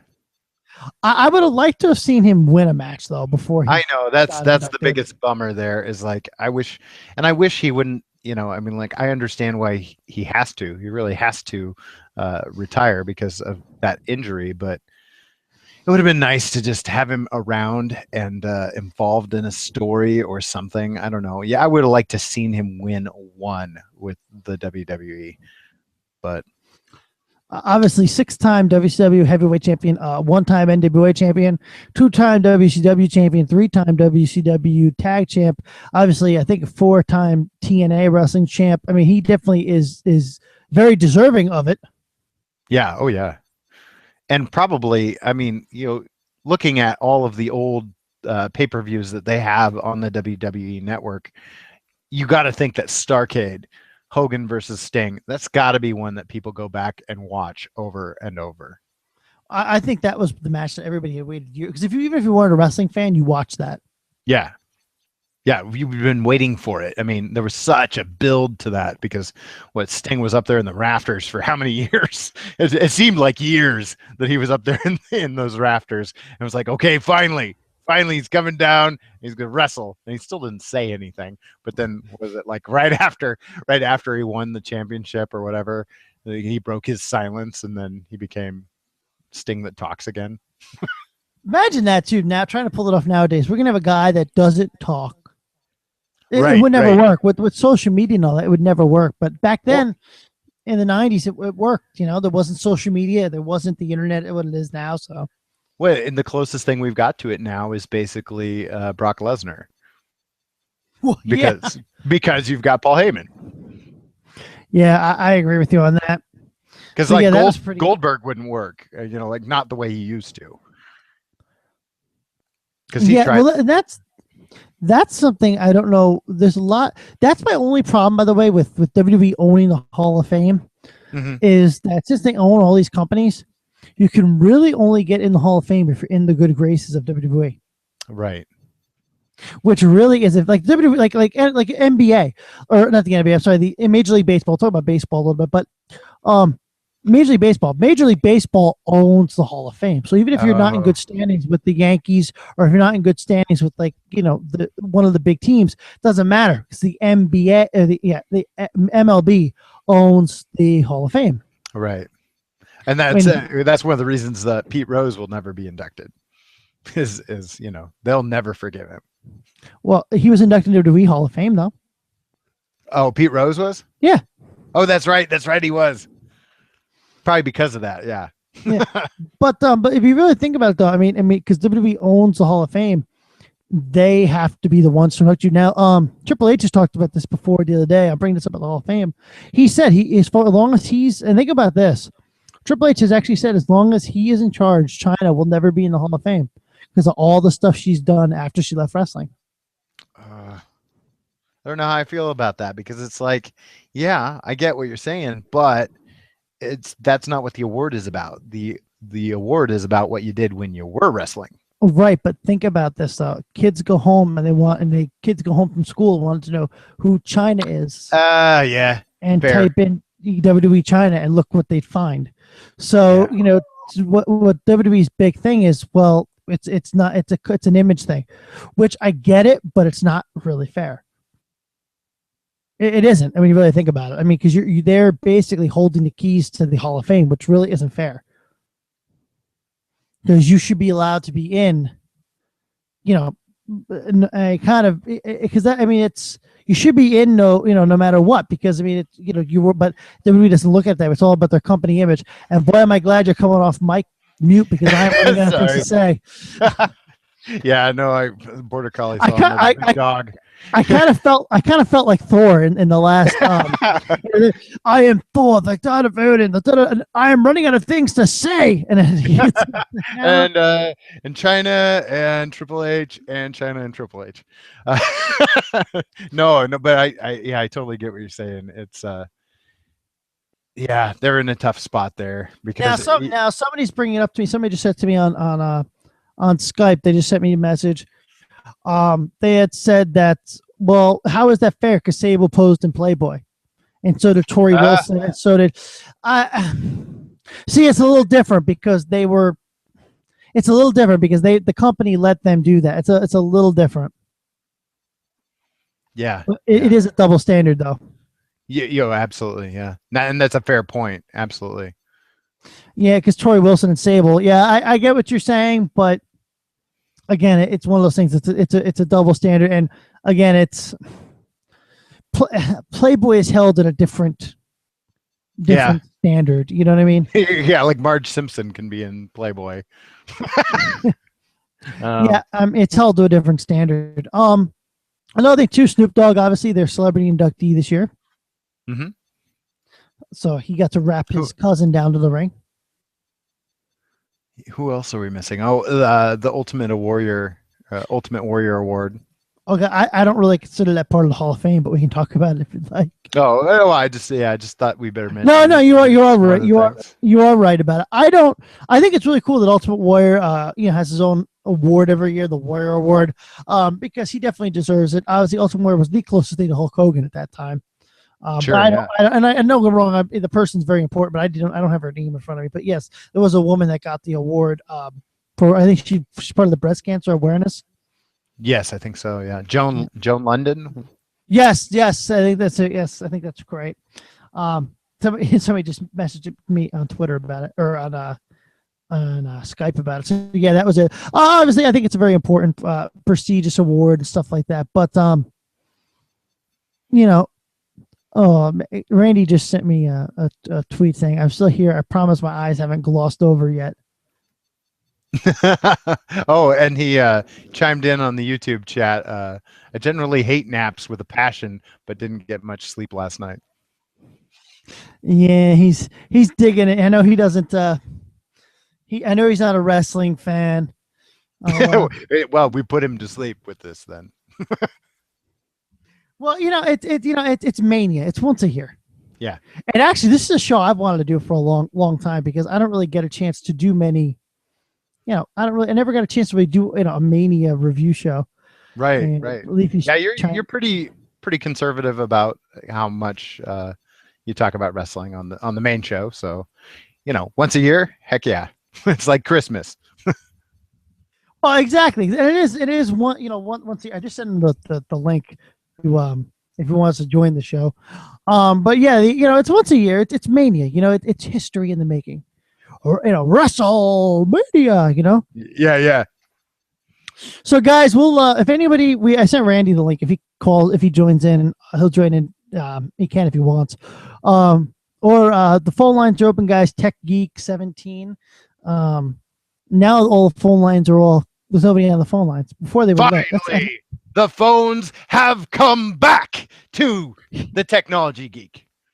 Yeah, phone lines are open, guys. Tech Geek 17 on Skype. Call in and feel free to call in, join us, talk about Mania or anything you really feel like talking about. Feel free to talk about it. We're just going to keep sitting here and just chatting about Mania for a little bit, unless Randy joins and derails our show, which is perfectly fine because we've talked about the whole show pretty much. I was gonna say, we've derailed ourselves a lot tonight. So, so has the Border Collie. yes, yeah, he's and my daughter walking through today. Yeah. So yeah, I mean, overall, I think it was a couple. Somebody just messaged me on Skype. They want to know what was match of the night. For me, it was probably the Lesnar match. Lesnar and Shane O'Mac was a good match. What about you? Yeah, it would be between those. I'd probably give it to Shane O'Mac because I think he had the most memorable moment of the night. Yeah, I agree. I do agree with that. Somebody said worst match of the night. I'm going to say the title match. Yeah, mainly because it should have been that should have been the match of the night. And I don't know if I was just getting tired by the end of it, but I just wasn't impressed, and the fans weren't even into it, and I don't know. Because everybody else, it seemed like there were really great moments, and I'm having a hard time remembering a really great standout moment from the main event. Yeah, I agree with that.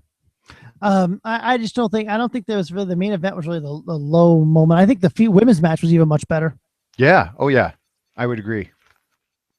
Somebody just sent another message on Skype. You guys are messaging me. You can call in again. Tech Geek 17 want to call. You have to just keep messaging us. Somebody had made a comment about they want to know is actually they want to know if you were man. I don't know if English is second language to you or typing is.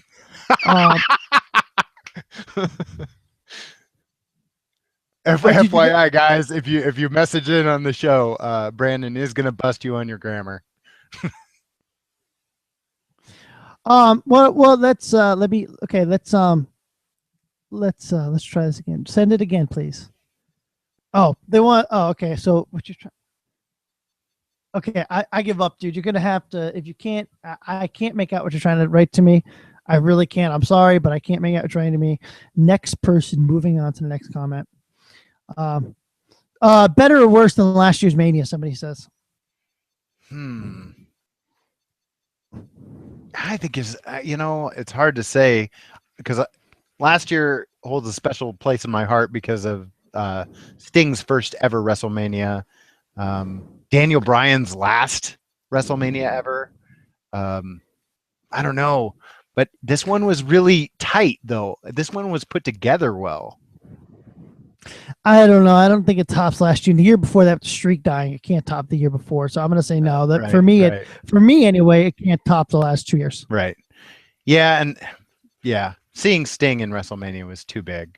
It doesn't top that for me. Well, if you guys going back is more wrestling history. One of the things I think I can have a wrestling history podcast.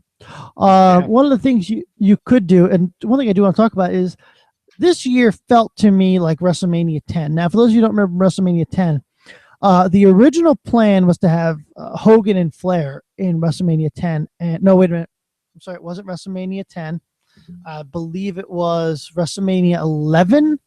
I think, I think it was WrestleMania 11. It was supposed to be Sting. Sting. Hello. It was supposed to be Hogan and Flair, and there was a bunch of problems with that, and they couldn't get it together. So at the very last minute, Sting had to fight Sid Vicious, and it was kind of a so-so WrestleMania. And that really felt like this year to me that it was well put together, but it wasn't like as well as you know what I'm trying to say? It felt like it was kind of thrown together. Yeah. I mean, it was well put together production-wise, but I felt like the main event was very kind of the main event was so because I think it was rushed. Do we have a Randy? Am I saying Hello. Randy? Whoa! I see. Randy's light. The light is on. Oh, he left the it's light not on supposed for to be doing video. you. Light was on, but nobody was home. Yeah. Oh hey. Google, what are you doing to me, Google? Showing us your ceiling. I'm seeing your entire. It looks like Bonsai's been spider buggying up there. Oh, there it is again. There's the ceiling. I just saw. Is that a Pulp Fiction? Oh, there you go. You're back. Your face is there. I just saw your Pulp Fiction poster, I think. It was a Pulp Fiction poster. I'm in no shape for public viewing right now. You got your bed head nuts. Oh yeah. Now the biggest question is: were you sleeping in your bed, or were you sleeping on the couch? Where were you napping? I was napping in the bed. Well, I'm off work today, and I only got like 4 hours of sleep because I had to be up to meet. I got rid of my car today because it got hit last week. So the insurance the insurance company finally come and towed it today. So I had to be up early, even though it was my day off. Oh, the haters are out on Skype right now. They're saying, "How can I let a non-wrestling fan in on a wrestling podcast?" Oh, Randy, prove him wrong. Say a thing. Say a thing. I remember watching Andre the Giant and Hulk Hogan fight. Is that enough? Is that good enough? It was like WrestleMania 2. Dude, Three. OG. How do I sound right now? I'm on my phone. I've never used Google Hangout on my phone. You sound a little fuzzy, but you're coming through pretty clear considering that. Yeah, Sweet. you sound okay. Yeah. Awesome. I mean, you I sound, don't have my microphone in the computer room right now, so. So obviously now we have both parts of Grolix, and the only person missing is Melanie, but Melanie never really drops in. So She's not into podcasts or podcasting. So she's just on a podcast, but she's not into podcasting. She's Oh, like yeah, the voice. She's like the voice of reason, except not. Except she's kind of unreasonable sometimes. You should you won't, but you should hear some of the conversations of me trying to get her to like speak directly into the microphone. Yeah. She's not into it. I'm telling you, you guys need to do a blooper show. Oh, Randy, yeah, it's been saving clips I will. since the beginning, right? I've got all the recordings. It's gonna be a beast to edit together, but I'm sitting on a whole lot of outtakes and stuff. It'll happen eventually. And based on the stuff that gets into the show, I'm kind of worried about this. I'm gonna have to censor it for sure because some of that stuff's out, cut out for a reason. All right. It's gonna have that explicit logo on it. Yeah, the Grolix. Yeah. Well, maybe I'll have to drop that somewhere secret. You gotta jump through a bunch of hoops and do an internet Easter egg hunt, scavenger hunt to get it. Yeah. It'd be like old school, like Transformers. You have to buy all of them in order to make the Devastator. All the Constructicons. or I'll like put it up so that you have to purchase it and it'll be like ridiculously expensive. So the reason why I called Randy on here, there was a little secret to my madness here. Oh, hey. I want to publicly acknowledge that you killed the Black Canary on Arrow. Yes. Trap I'm so behind on the show, so I'm guessing they finally killed her off, because obviously I wouldn't be saying that if they didn't. Well, the news has kind of been out for a while, but I could tell. I was like, oh, you tweeted me, and I was like, they finally did it. I think my tweet was no, why? This is all your fault. They killed the Black Canary. Like I literally put like all the blame on him. And then Randy tweets back with an evil raccoon. I think I handled it with grace. I was all over that and all over you within seconds of that airing. Well, is it bad that I kind of want to catch back up on Arrow now that I know this? Maybe. Jesse, are you up to date or? Yes, yeah, I watched. I think we caught up 2 nights ago. So yeah. Well, let me tell you though. I have to tell you, Arrow had its lulls there for a little bit, but this past season's been pretty intense. Yeah. Well, people they did have its lulls. Lower Lola Lance. Like a Lola Lance. No, I don't think she was the problem with that show. I'm glad it's kind of picked up, because that was it. Like, it's just kind of, for me, it felt like the writing really dipped at the beginning of this current season, and I was like, oh, I don't know if I can keep doing it. So, yeah, if it's picked up, if it's gotten intense, I'll have to pick it up again. Well, I'm not gonna lie. Arrow's something I will watch. Arrow's something I have to watch. Flash is something I will watch. You love it.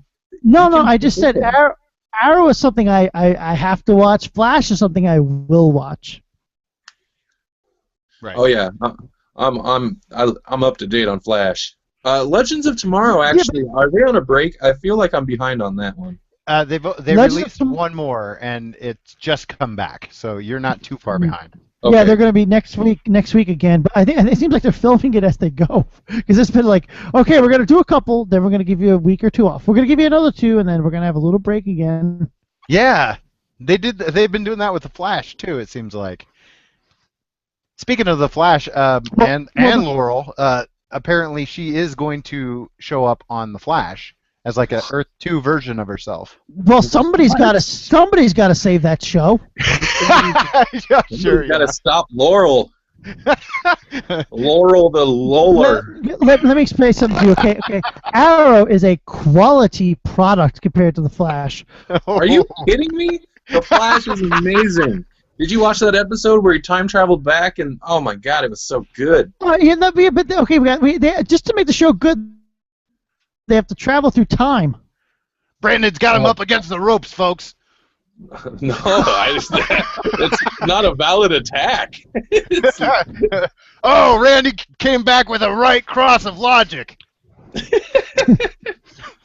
me tell you, no. And I will say, here's my feeling on it. Arrow is a lot darker. Flash is a lot more like a funny, kind of written a little lighter.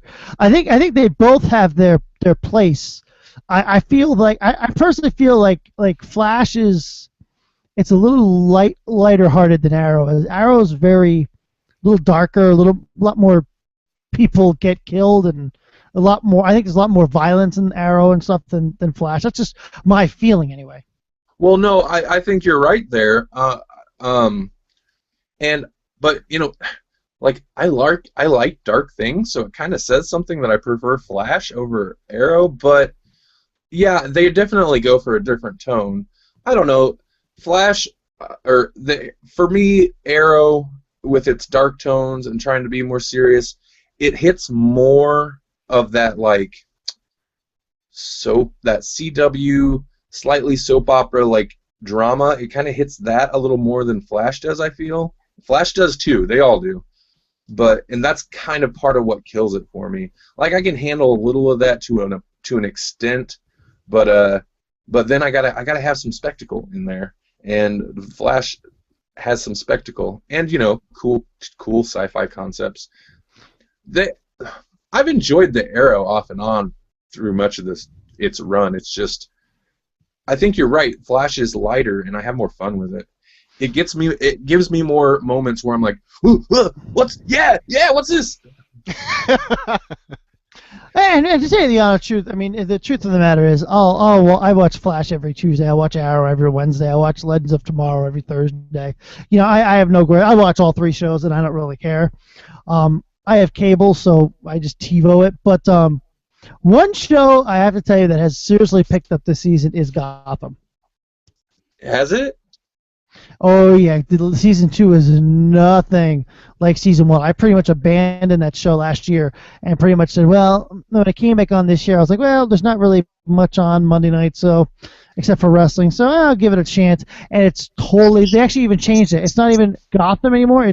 It's called Rise of the Villains Gotham. I've heard on other podcasts, I think Fat Boy and Captain Llama, who are also on the EMC network. See, there's the speed pimp. They were talking about it, and it does sound like it's getting better. I mean, like they've brought in Mr. Freeze, and they've made him compelling, I guess. Well, what they've done is they put the emphasis on the villains, not on the police department. Like because the first season felt like it was pretty much like Law and Order with a Gotham twist to it. This year they put the emphasis on the villains, which is important, I think, compared to what they did last season. Well, and I think that's smart of them, because really, I think the strengths, and they recognize it from the fan reaction. Some of the villain stuff in the first season is what people really latched onto. That Penguin stuff was pretty awesome. So it's smart of them to embrace that, because that's the element that they've seemed to been able to pull off well. I just don't for Gotham, the writing wasn't strong enough, and the plots weren't there to support a police procedural. It just wasn't working on that level. I don't know if they were even attempting it. But the villain stuff was definitely the more compelling stuff of the first season. Just so you know, too, guys, we have a question here on Skype. Somebody wants to know, Laurel Lance on Legends of Tomorrow, yes or no? Oh, it'll happen. It probably will happen. That show seems like it's the dumping ground for everybody from Flash. Well, and Arrow, actually. Arrow, yeah. Well, yeah, right. The Lance, what's her name? Their sister's on it. And then also Adam, kind of, that's his new jam. It's a pretty Yeah, no, it is. I'm not saying it isn't. I forgot about those other two people.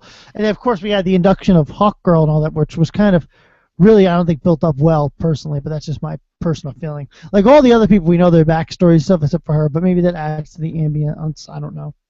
Well, they dedicated a couple episodes to that build-up, but yeah, I mean, it definitely. If you had no interest in Legends of Tomorrow, and I kind of felt this way a little bit when they spun off Flash, not knowing that I was going to like Flash so much, it's disappointing to be a viewer of Arrow or the Flash, where they spend all this time developing or setting up a character that is just going to go away to this other show. Yeah. Fortunately, I've liked the other shows, but you could tell with Hawkgirl that it was definitely, here, this is going to be a quick setup just to put her over to this show. I wouldn't disagree with that it was kind of abrupt. Oh, that's kind of an interesting question. If Constantine was on CW, would it have gone for a second season? It was on Fox, and obviously Fox never really did anything with it. Do you think Constantine would have been a good addition to Arrowverse, considering he was in one of the Arrow episodes? I think Constantine was on. Not that it matters. I think Constantine was on NBC or one of those. Yeah, it was on a different network. One of the letter. Well, the caller message or whatever you want to call it. It doesn't matter. I think I mean, I think it would have been handled different. I think it would have been a different show. Obviously, probably going to have different showrunners, or at least, excuse me, different production. So it would have had that CW feel. But that being said, so far, all the comic book shows that CW's put out there has been doing fairly well. So it might still be around if it were on CW. Yeah, somebody else is calling in hand. Hello, Technology Geek, you're on here. Go ahead. Hello, going once, going twice. Okay, never mind. I heard a cat. That's a spider buggy. Oh. Yeah, that was Bonsai. Bonsai, do you want to be a spider buggy? I thought I thought maybe it might have been a joke by somebody. That we've had people call it because obviously it's no call screening. I probably shouldn't have said that. So they just come right to me. But yeah, I think getting back to what you guys are saying, I think it would have been a totally different show altogether. It probably would have woven it in with Arrow this season, probably. I think that Constantine would have been a nice addition in that, in that capacity, where he comes in, he saves the day, he's really kind of smarmy the whole time, has his snarky one-liners, and then he's out. Peace out, I'm Constantine. Somebody just wrote it on the messenger. Randy likes Flash. What did he think of Supergirl? I haven't watched it yet. I tried to get into the series. I only got a few episodes in, and from what I understand, the show gets better. But I haven't had a chance to watch the crossover episode because I'm definitely at least going to jump forward in Supergirl and watch that. It's pretty fun. It was a fun episode. I'm excited for it. I don't really watch it either. I think the person's trying to call back again. Technology Geek, you're on the air. Go ahead. Going once. Going twice. Okay. All right. I don't know what you're doing, but you have to work your audio problem out before you call us again. Let's see who else we have here. Keeping with the open line segment here. I feel like I'm on Coast to Coast AM. Yep. I don't know if Ray, do you know what that show is or no? No, yeah, I do. Oh, okay. I didn't know if you knew or not. Tell you guys a quick funny story. I think I might have. I don't know if I told you guys the story or not. I was explaining that I was a huge Coast to Coast fan since the early 90s, and I have cassette tapes with a lot of the old shows, and somebody's like, why would you use cassette tapes? You can find all the shows online. And I'm like, yeah, but when I was a kid growing up, you couldn't get the show online. You had to tape it on a cassette tape and then listen to it in the morning on the ride to school. Yeah. And that was a lot of work, man. You had to get it just right, and if you didn't want commercials, you had to be ready to pause that thing and then ready to unpause that thing when it was time to record. Well, the thing was, too, like I said, for me, Coast was on so late at night, and Art Bell, in my opinion, is one of the best radio broadcasters in history. I don't know if you guys are familiar with his work or not, but I consider him probably one of the best radio broadcasters of all time. And I remember recording, having to set I remember I had a little rig set up that it would fall on the record button at 1 o'clock. Oh, wow. Because he was on from 1 to 4 in the morning, so I had to go to sleep for school. I envision the very beginning of Back to the Future, the first one, yes. where the clock hits and then all these things go off and it feeds Einstein, the dog food hits the bowl, but Einstein hasn't been home for weeks. That's how you record shows. Well, in 92, 93, that was what you had available to you. The game of Mousetrap. But now I mean, you could get all the shows, all the old shows on YouTube. But I mean, back then, radio wasn't available on the computer, so you had to, figure out a way. That's what back when, I remember it took me almost days and days of testing and playing around with stuff and screwing this and taping this to get that to work just right. I'm very impressed, man. I want to say that's probably above and beyond any of the weird audio ingenuity I attempted to do back in the day. It's pretty cool. Well, I loved his. I was a huge fanboy of his, and when you're on from 1 to 4 a.m., you can't always, be awake. Yeah. Especially when school was at 7. Yeah, exactly. Well, and cassette decks didn't have a VCR at least had a timer function, which was still a hassle sometimes, but cassette decks didn't have anything like that. No, it didn't. And well, it was really, and like I said, there was no reruns either because Art was live every night. Right. So it's pretty different. But like I said, I feel like I'm running the board here. Your show, man. Yep. Yeah, I tell you, I finally, for the first time, if you ever listened to the show a couple weeks back, finally got to say, turn your device down. Oh yeah. I was so excited. I wanted to say that for years. Yeah. It would have been better if I could have said, turn your radio down, but turn your device down was just as good. So, somebody wants to know. This is an interesting thing. This must be somebody that listens to the Grolix podcast. They wanted to know what book you reviewed, and is it in the show notes? What book you reviewed in June, and is it in the show notes? June, oh my God, so it's a year ago. Woof. In June? Sorry. It is. Oh, we actually talked about that a little bit this last episode. Or maybe that wasn't in June. Let me see. I don't know. They just said whatever. They just wanted to know the name of the book, and was it in your show notes? Hey, you can call their show. You have to call our show. You guys don't I'm take still live just calls. shocked that you said we have somebody that listens to our show. Well, that was already flattering. Yeah, June. Ooh. Yeah, but wait a minute. Time out though. I also, in my credit, I do plug your show every single episode. You do, and we love you for it. Yeah, it's appreciated. Remember, you're also on the radio on this show too. FM radio. Yes. And shortwave. And AM now. Guys and dolls out there in radio land. I'll have that information here in just a moment. Mm-hmm. Well, Randy's getting this information, we're going to move on. Somebody wants to know, very interesting here. Wow, man, somebody's getting really nerdy here. They want to know what. I want to make sure I word this properly. What do they think of the change in Batman? Somebody who, let me make sure I get this right the way he's wording this. What do you think of the Batman post Arkham Asylum versus after Arkham Asylum? What do you guys think of the difference? Was there really that big of a difference? After Arkham Asylum? Yeah, he said, what do you guys think of the difference in Batman from pre-Arkham Asylum to post-Arkham Asylum? I don't know. I couldn't speak to if there was a big change in the comics. Because that was outside of continuity, right? Yeah. I would say personally, my viewpoint reading Batman before and after reading Arkham Asylum, like I said in our show, really opened my eyes as to what they can do with that character, because that story is just so out there and dark and crazy, even compared to most other Batman stuff, that it's it hasn't really changed how I look at Batman, but yeah, it's a pretty wild story, but I can't speak as to if that changed how the character was portrayed in the main run of comics.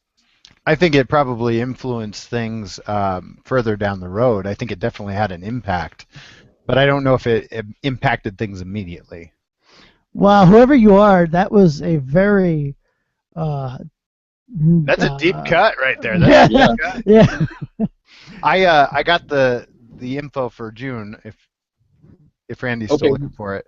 That was our noir horror show, and our poll list pick for that month was Planetary Volume 1. We also talked about Oink, Heaven's Butcher, and The Walking Dead Volume 2. That was a big episode. And you guys do have it available in the show notes, I believe, right? That is in the show notes, but that one was episode 18, Noir Horror. Yeah. So okay. you guys have the fans. It's telling you guys got to go live.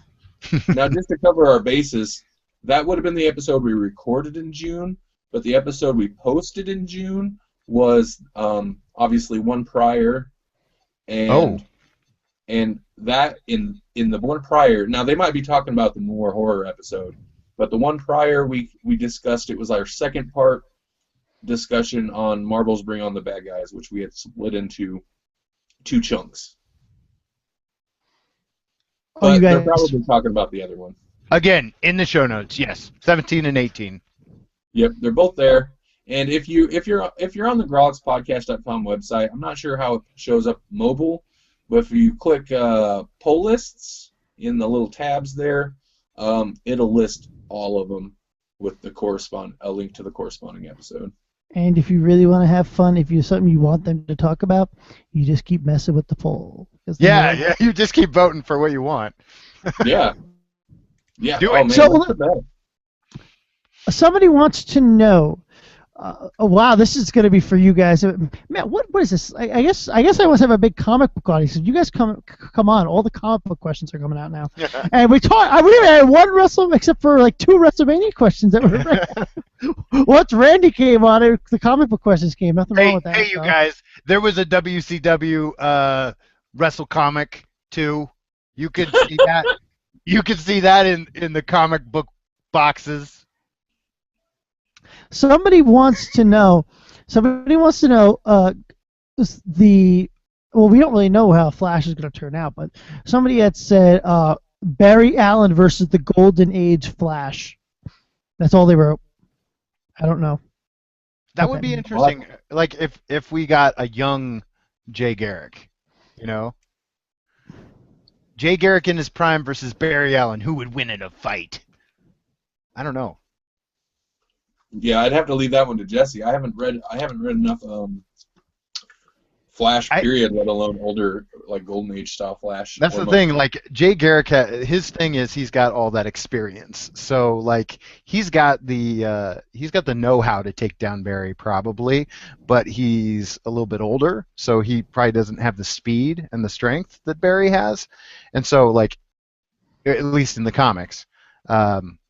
Now, what will happen in the show is anybody's guess because that's a decidedly younger Jay Garrick.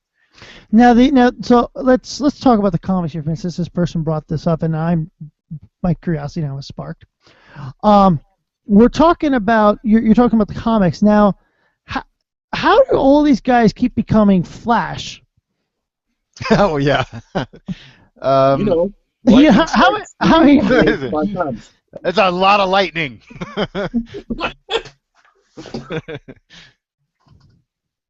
So I mean, how do you know? Like honestly, I couldn't tell you how the Golden Age Flash got his powers. I would assume it was probably very similar, but it's in most of the Silver Age, you know, which is what we are referencing with these shows when you bring in Barry Allen and that. Most of those characters are almost always created because of some variation of the original experiment that created Barry Allen's Flash powers in the first place. Because I think Wally West was created from a similar accident. Ebert Thawne replicated the accident so that he could have those powers. Yeah.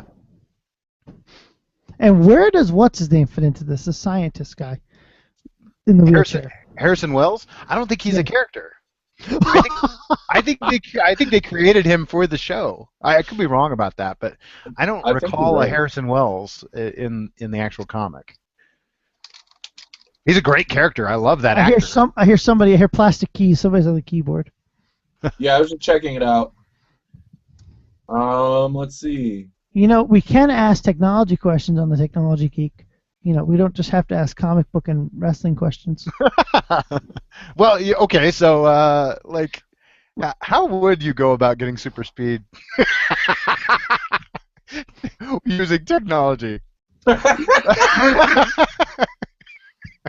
reverse engineer this. Well, first of all, you have to build an arc reactor in a cave somewhere. In a cave? Remember that from the first time? We have 100 of our best minds working on this. Tony Stark built this in a day in a cave out of scraps. Well, I'm sorry, I'm not Tony Stark. Yeah. Yeah, alone. All the best scientific mishaps happen in a cave laboratory. Yeah. Let's see. Harrison Wells is not from the comics. Which is interesting. So did they just invent him to mask the whole Eobod the whole Thawne thing from viewers that would be in the know, maybe? Yeah, maybe. Anyway, sorry. Okay, as we're losing Wow. audience. The Jay Garrick thing is totally different. Jay, whose name is actually Jason Peter Garrick, is a college student prior to 1940 who accidentally inhales hard water vapors after taking a smoke break in his laboratory where he had been working. As a result, he finds he can run at superhuman speeds and has similarly fast reflexes. So, smoking makes you fast. Yes, yeah. And then that's been retconned since, saying that the inhalation simply activated a latent metagene, aka he's a mutant. Really? Weird. So Okay. that doesn't solve the question. It just helps us know that he apparently it's water. Water can make you fast. Yeah. All right, guys. So we're gonna be wrapping up here in a minute. We'll take a couple more questions before we head out. Sound like a plan? Yeah. Okay. Somebody actually, we might have answered this already. I don't know. Somebody has a question. What is the actual name for Legends of Tomorrow? Is it actually a real comic book, or is it a show CW made up? I believe that is a real comic book, but I don't think that's the name of it. I'm glad you asked that, actually. When they created the show, it was not a real comic book, but they have since made a comic book with that title, but it's not like a normal, it's basically a collection of they released like a giant-sized issue where it's got like 3 or 4 different kind of shorter stories featuring like characters that some of the TV show characters are based on, but they also throw in just other DC characters. So Like long and the short, like a Marvel it wasn't- Comics presents thing. yeah, exactly. It wasn't, but now it is. Okay, so that makes sense then. So but we don't know the name of it. So The name of it? what's the name of the comic book you said? It's Legends of Tomorrow. Oh, it is. Yeah. So it is Legends of Tomorrow then. Yeah, I mean the TV show wasn't based on a specific comic. Oh, okay. But they now I think have that a comic under that title. I think that's what they were asking. Yeah. What was the name? Okay. Nope. It was just how can we do some type of Justice League thing with our C-rate characters we got? Yeah. Well, it's kind of very, very loosely based on what happened in the 52 run. That's about it. That'd be as close to a comic that relates, but it's its own thing. Yeah, it's just their own team up with the characters that they had available. Which this cool. Very interesting question just got messaged to me. What? Well, I don't really know if this is. I don't think they put why Oliver Queen versus original Arrow. I mean, we don't know why they picked Oliver Queen to be the Arrow that's in. I mean, the show. We have no insider information to that, but I know there are other Arrows besides Oliver Queen. Oh yeah, and I suppose they'll build to some of those other Arrows maybe as time goes on, but Because he's not the original Arrow. Well, no, wasn't he? I think Ollie Queen is maybe one of the only ones that is the original. Yeah. Because I know there is more than one Green Arrow, but Yeah. I don't know if he's the original. I don't really know. I know for a fact that Black Canary actually has can actually like scream and has super strength. It's like she's actually like a legitimate, not mutant, but Oh yeah. she's not. Actually has powers. Yeah. Yeah, it's not. Yeah, I know that. And I know eventually he does get with her in the comics, and they have children. So I'm kind of confused as to where they're going to go with this, because Laurel is the Black Canary in the comics. So Right. the original Black Canary that we had, which was the White Canary now, she's not even, she's in the comics, but she's in the comics as the White Canary. So I'm not exactly sure where they've kind of, I'm not exactly sure where they're going with this, but Yeah, they've kind of jumped around. Yeah, I was just gonna say the same thing. They've definitely kind of deviated with who's who and different characters like that. which is fine. But we'll see. We got one more. This was actually okay. We'll take 2 more. This is actually kind of funny. They ask, ever since the episode with talking about EMPs, is Randy now wearing a tinfoil hat? That's I want a picture of Randy wearing a tinfoil hat now. that needs to be on Instagram. Okay, At I least might make it happen. at least a napkin, Randy. No, no, it'll be good because I've still got my like a homeless guy beard going on, my street wino beard. oh, that might be the name for this show, the homeless guy beard. WrestleMania and homeless guy beard. So yeah, maybe I'll have to fashion some type of high tech foil helmet. This is actually okay. So this is we'll close the show on this. It's a really good question. We'll make the next question. Somebody had asked, what is the schedule for people who broadcast on the EMC network? There's no schedule up for new shows. I mean, I don't really know if there really is a schedule. I know Grolix is the first something of every month.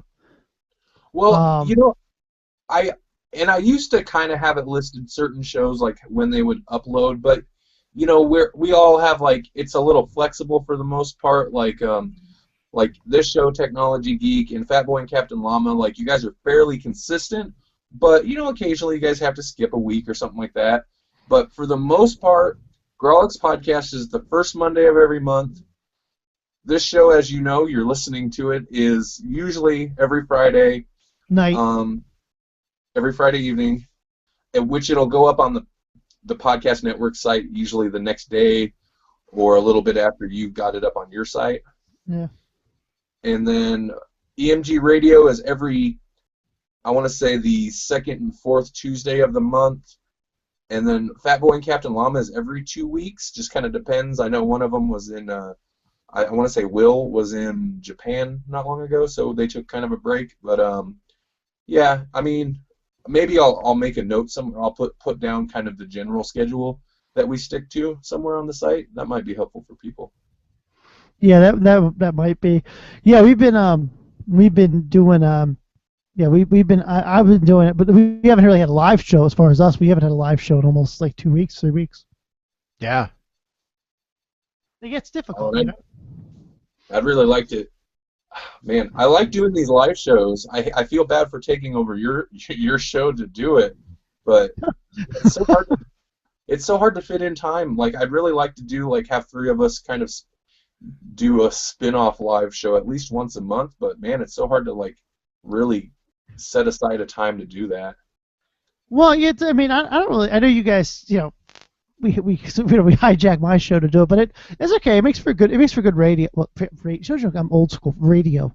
It makes for a good podcast, I guess. I'm not no complaints there. I mean, it'd just be me by myself if you guys don't come on, and I know the audience really enjoys it. Nerd Night too, actually is actually like one of the #1 episodes I've downloaded. While we're on the radio, we're not taking any more calls, so I'm just gonna close that laptop. Oh, let's see. Let's go over there. So we have the stats. Oh, I'm sorry. You guys are #2. The EMP episode actually really that skyrocketed to #1. That knocked everybody off. Yeah, that's the most downloaded episode right now. Nice. Grolix Invasion Nerd Night 2 is up there. That's #2. My call directory assistance show is #3. You were on a pretty good rant that night. I enjoyed that one. Yeah, that was a good episode. Who doesn't have a website? I had to call directory assistance. Who does that? Let me just get my atlas out of the trunk. Yeah, I'll just get my maps out. Made from dead trees.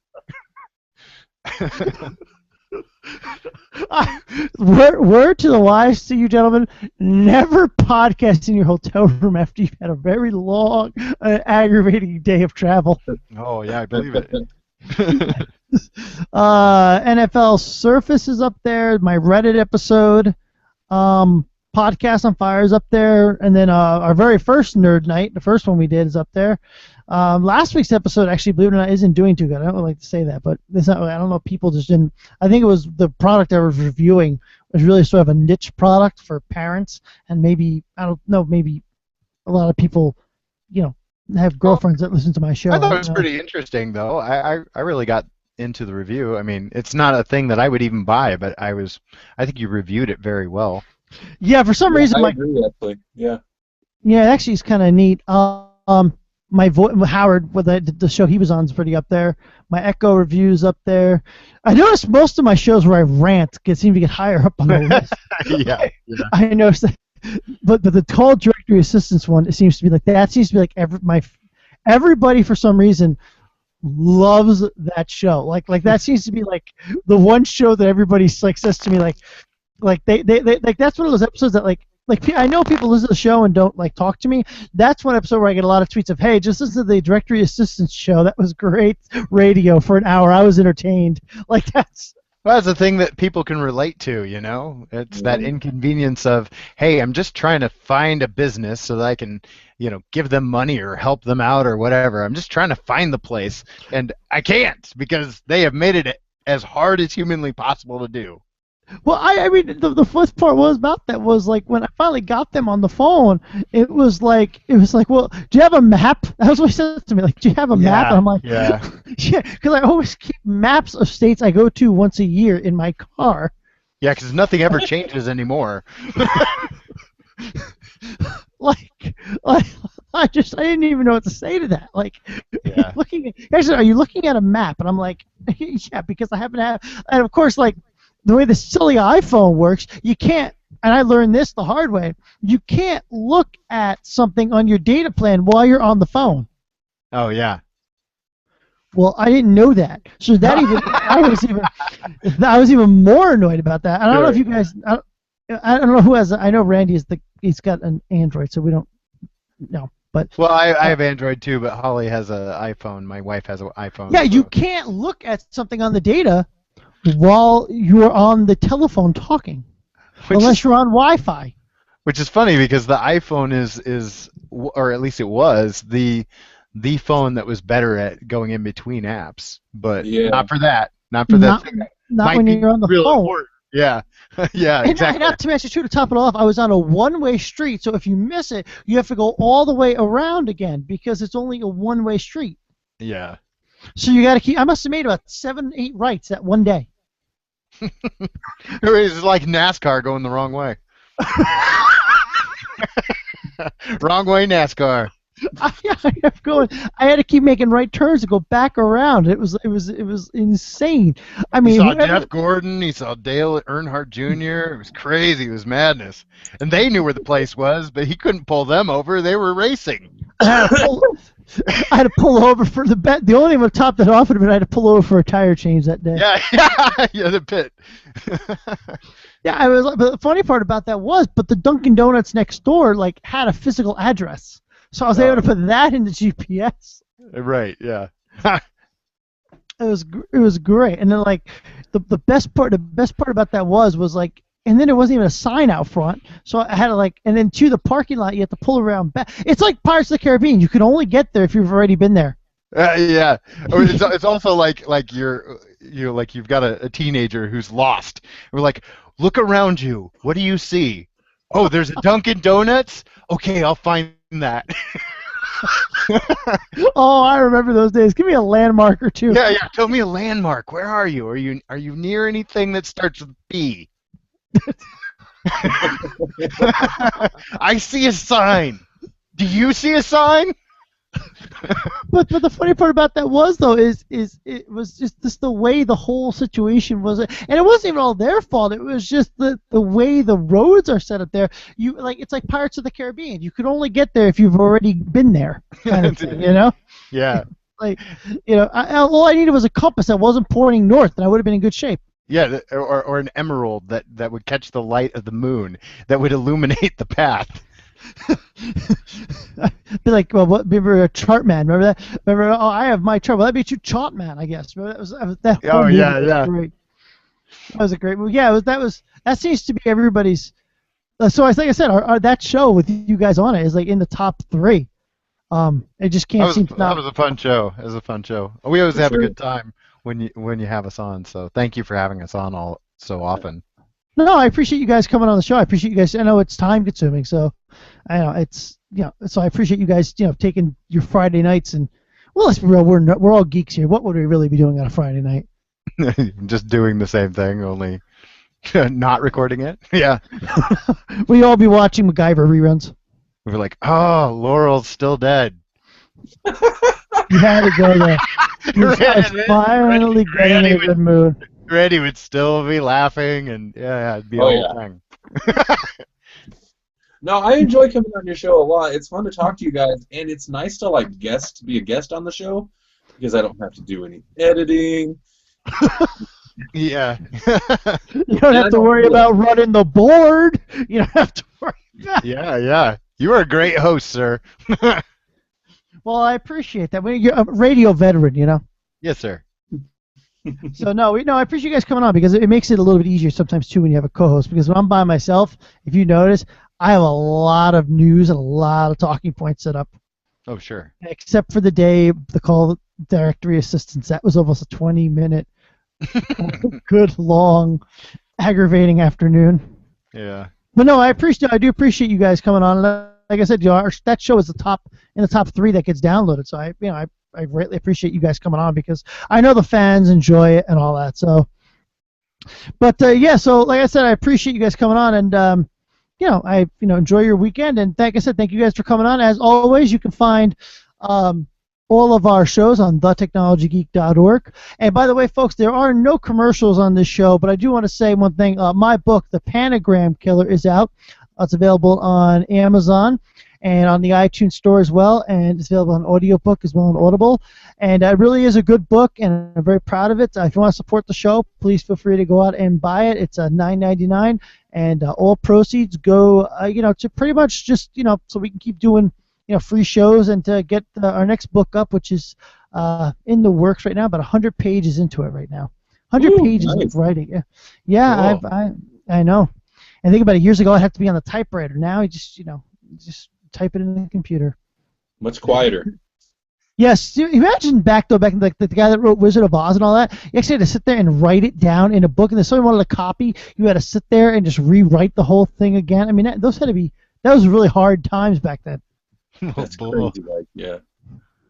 Yep, and also too, folks, let's not forget about our 2 guests for the night, Randy and Jesse that do the Growlix podcast at growlixpodcast.com, guys. Yes. Yep, that's it. And also too, we have, like I said, Randy has EMG Radio, which is more of a music show, right, Randy? Yeah, it's primarily music focused anymore. Less talking, more music for the most part. And there'll be a new episode of that up next Tuesday, I believe. Yep. And so if you're looking for a talk show, that's not it. But if you're looking to listen to music, that's the right show. Yep. And obviously, Randy, Jesse, we plugged your show before, but I'll plug it again. The Turning Cartwheels, is it? Yep, Turning Cartwheels Podcast at cartwheelspodcast.com. And your last episode or a couple episodes, you talked about meditation. Yes, yeah, I keep hitting that one because that's been kind of a focus that I've had lately. Is it's helping me get through a stressful spring. Stressful spring. We all have those days. Yeah, especially if you're, I probably should have used that meditation technique before I went driving around looking for that place.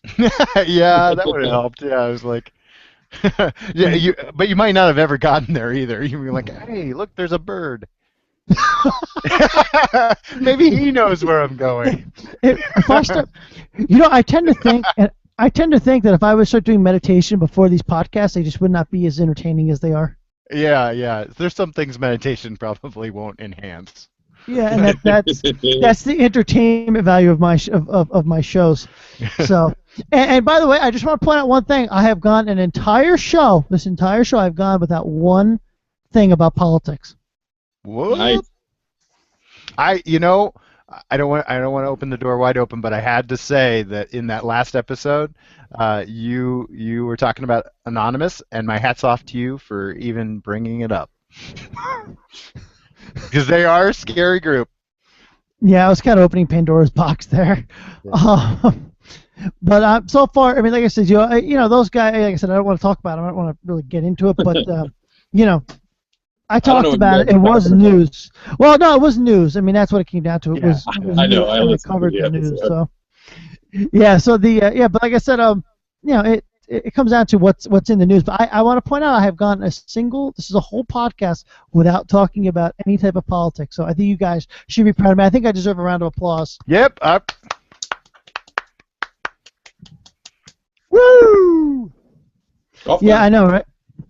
You know what I need? I need that button on my board. I got to program it for on my MIDI board for the canned applause.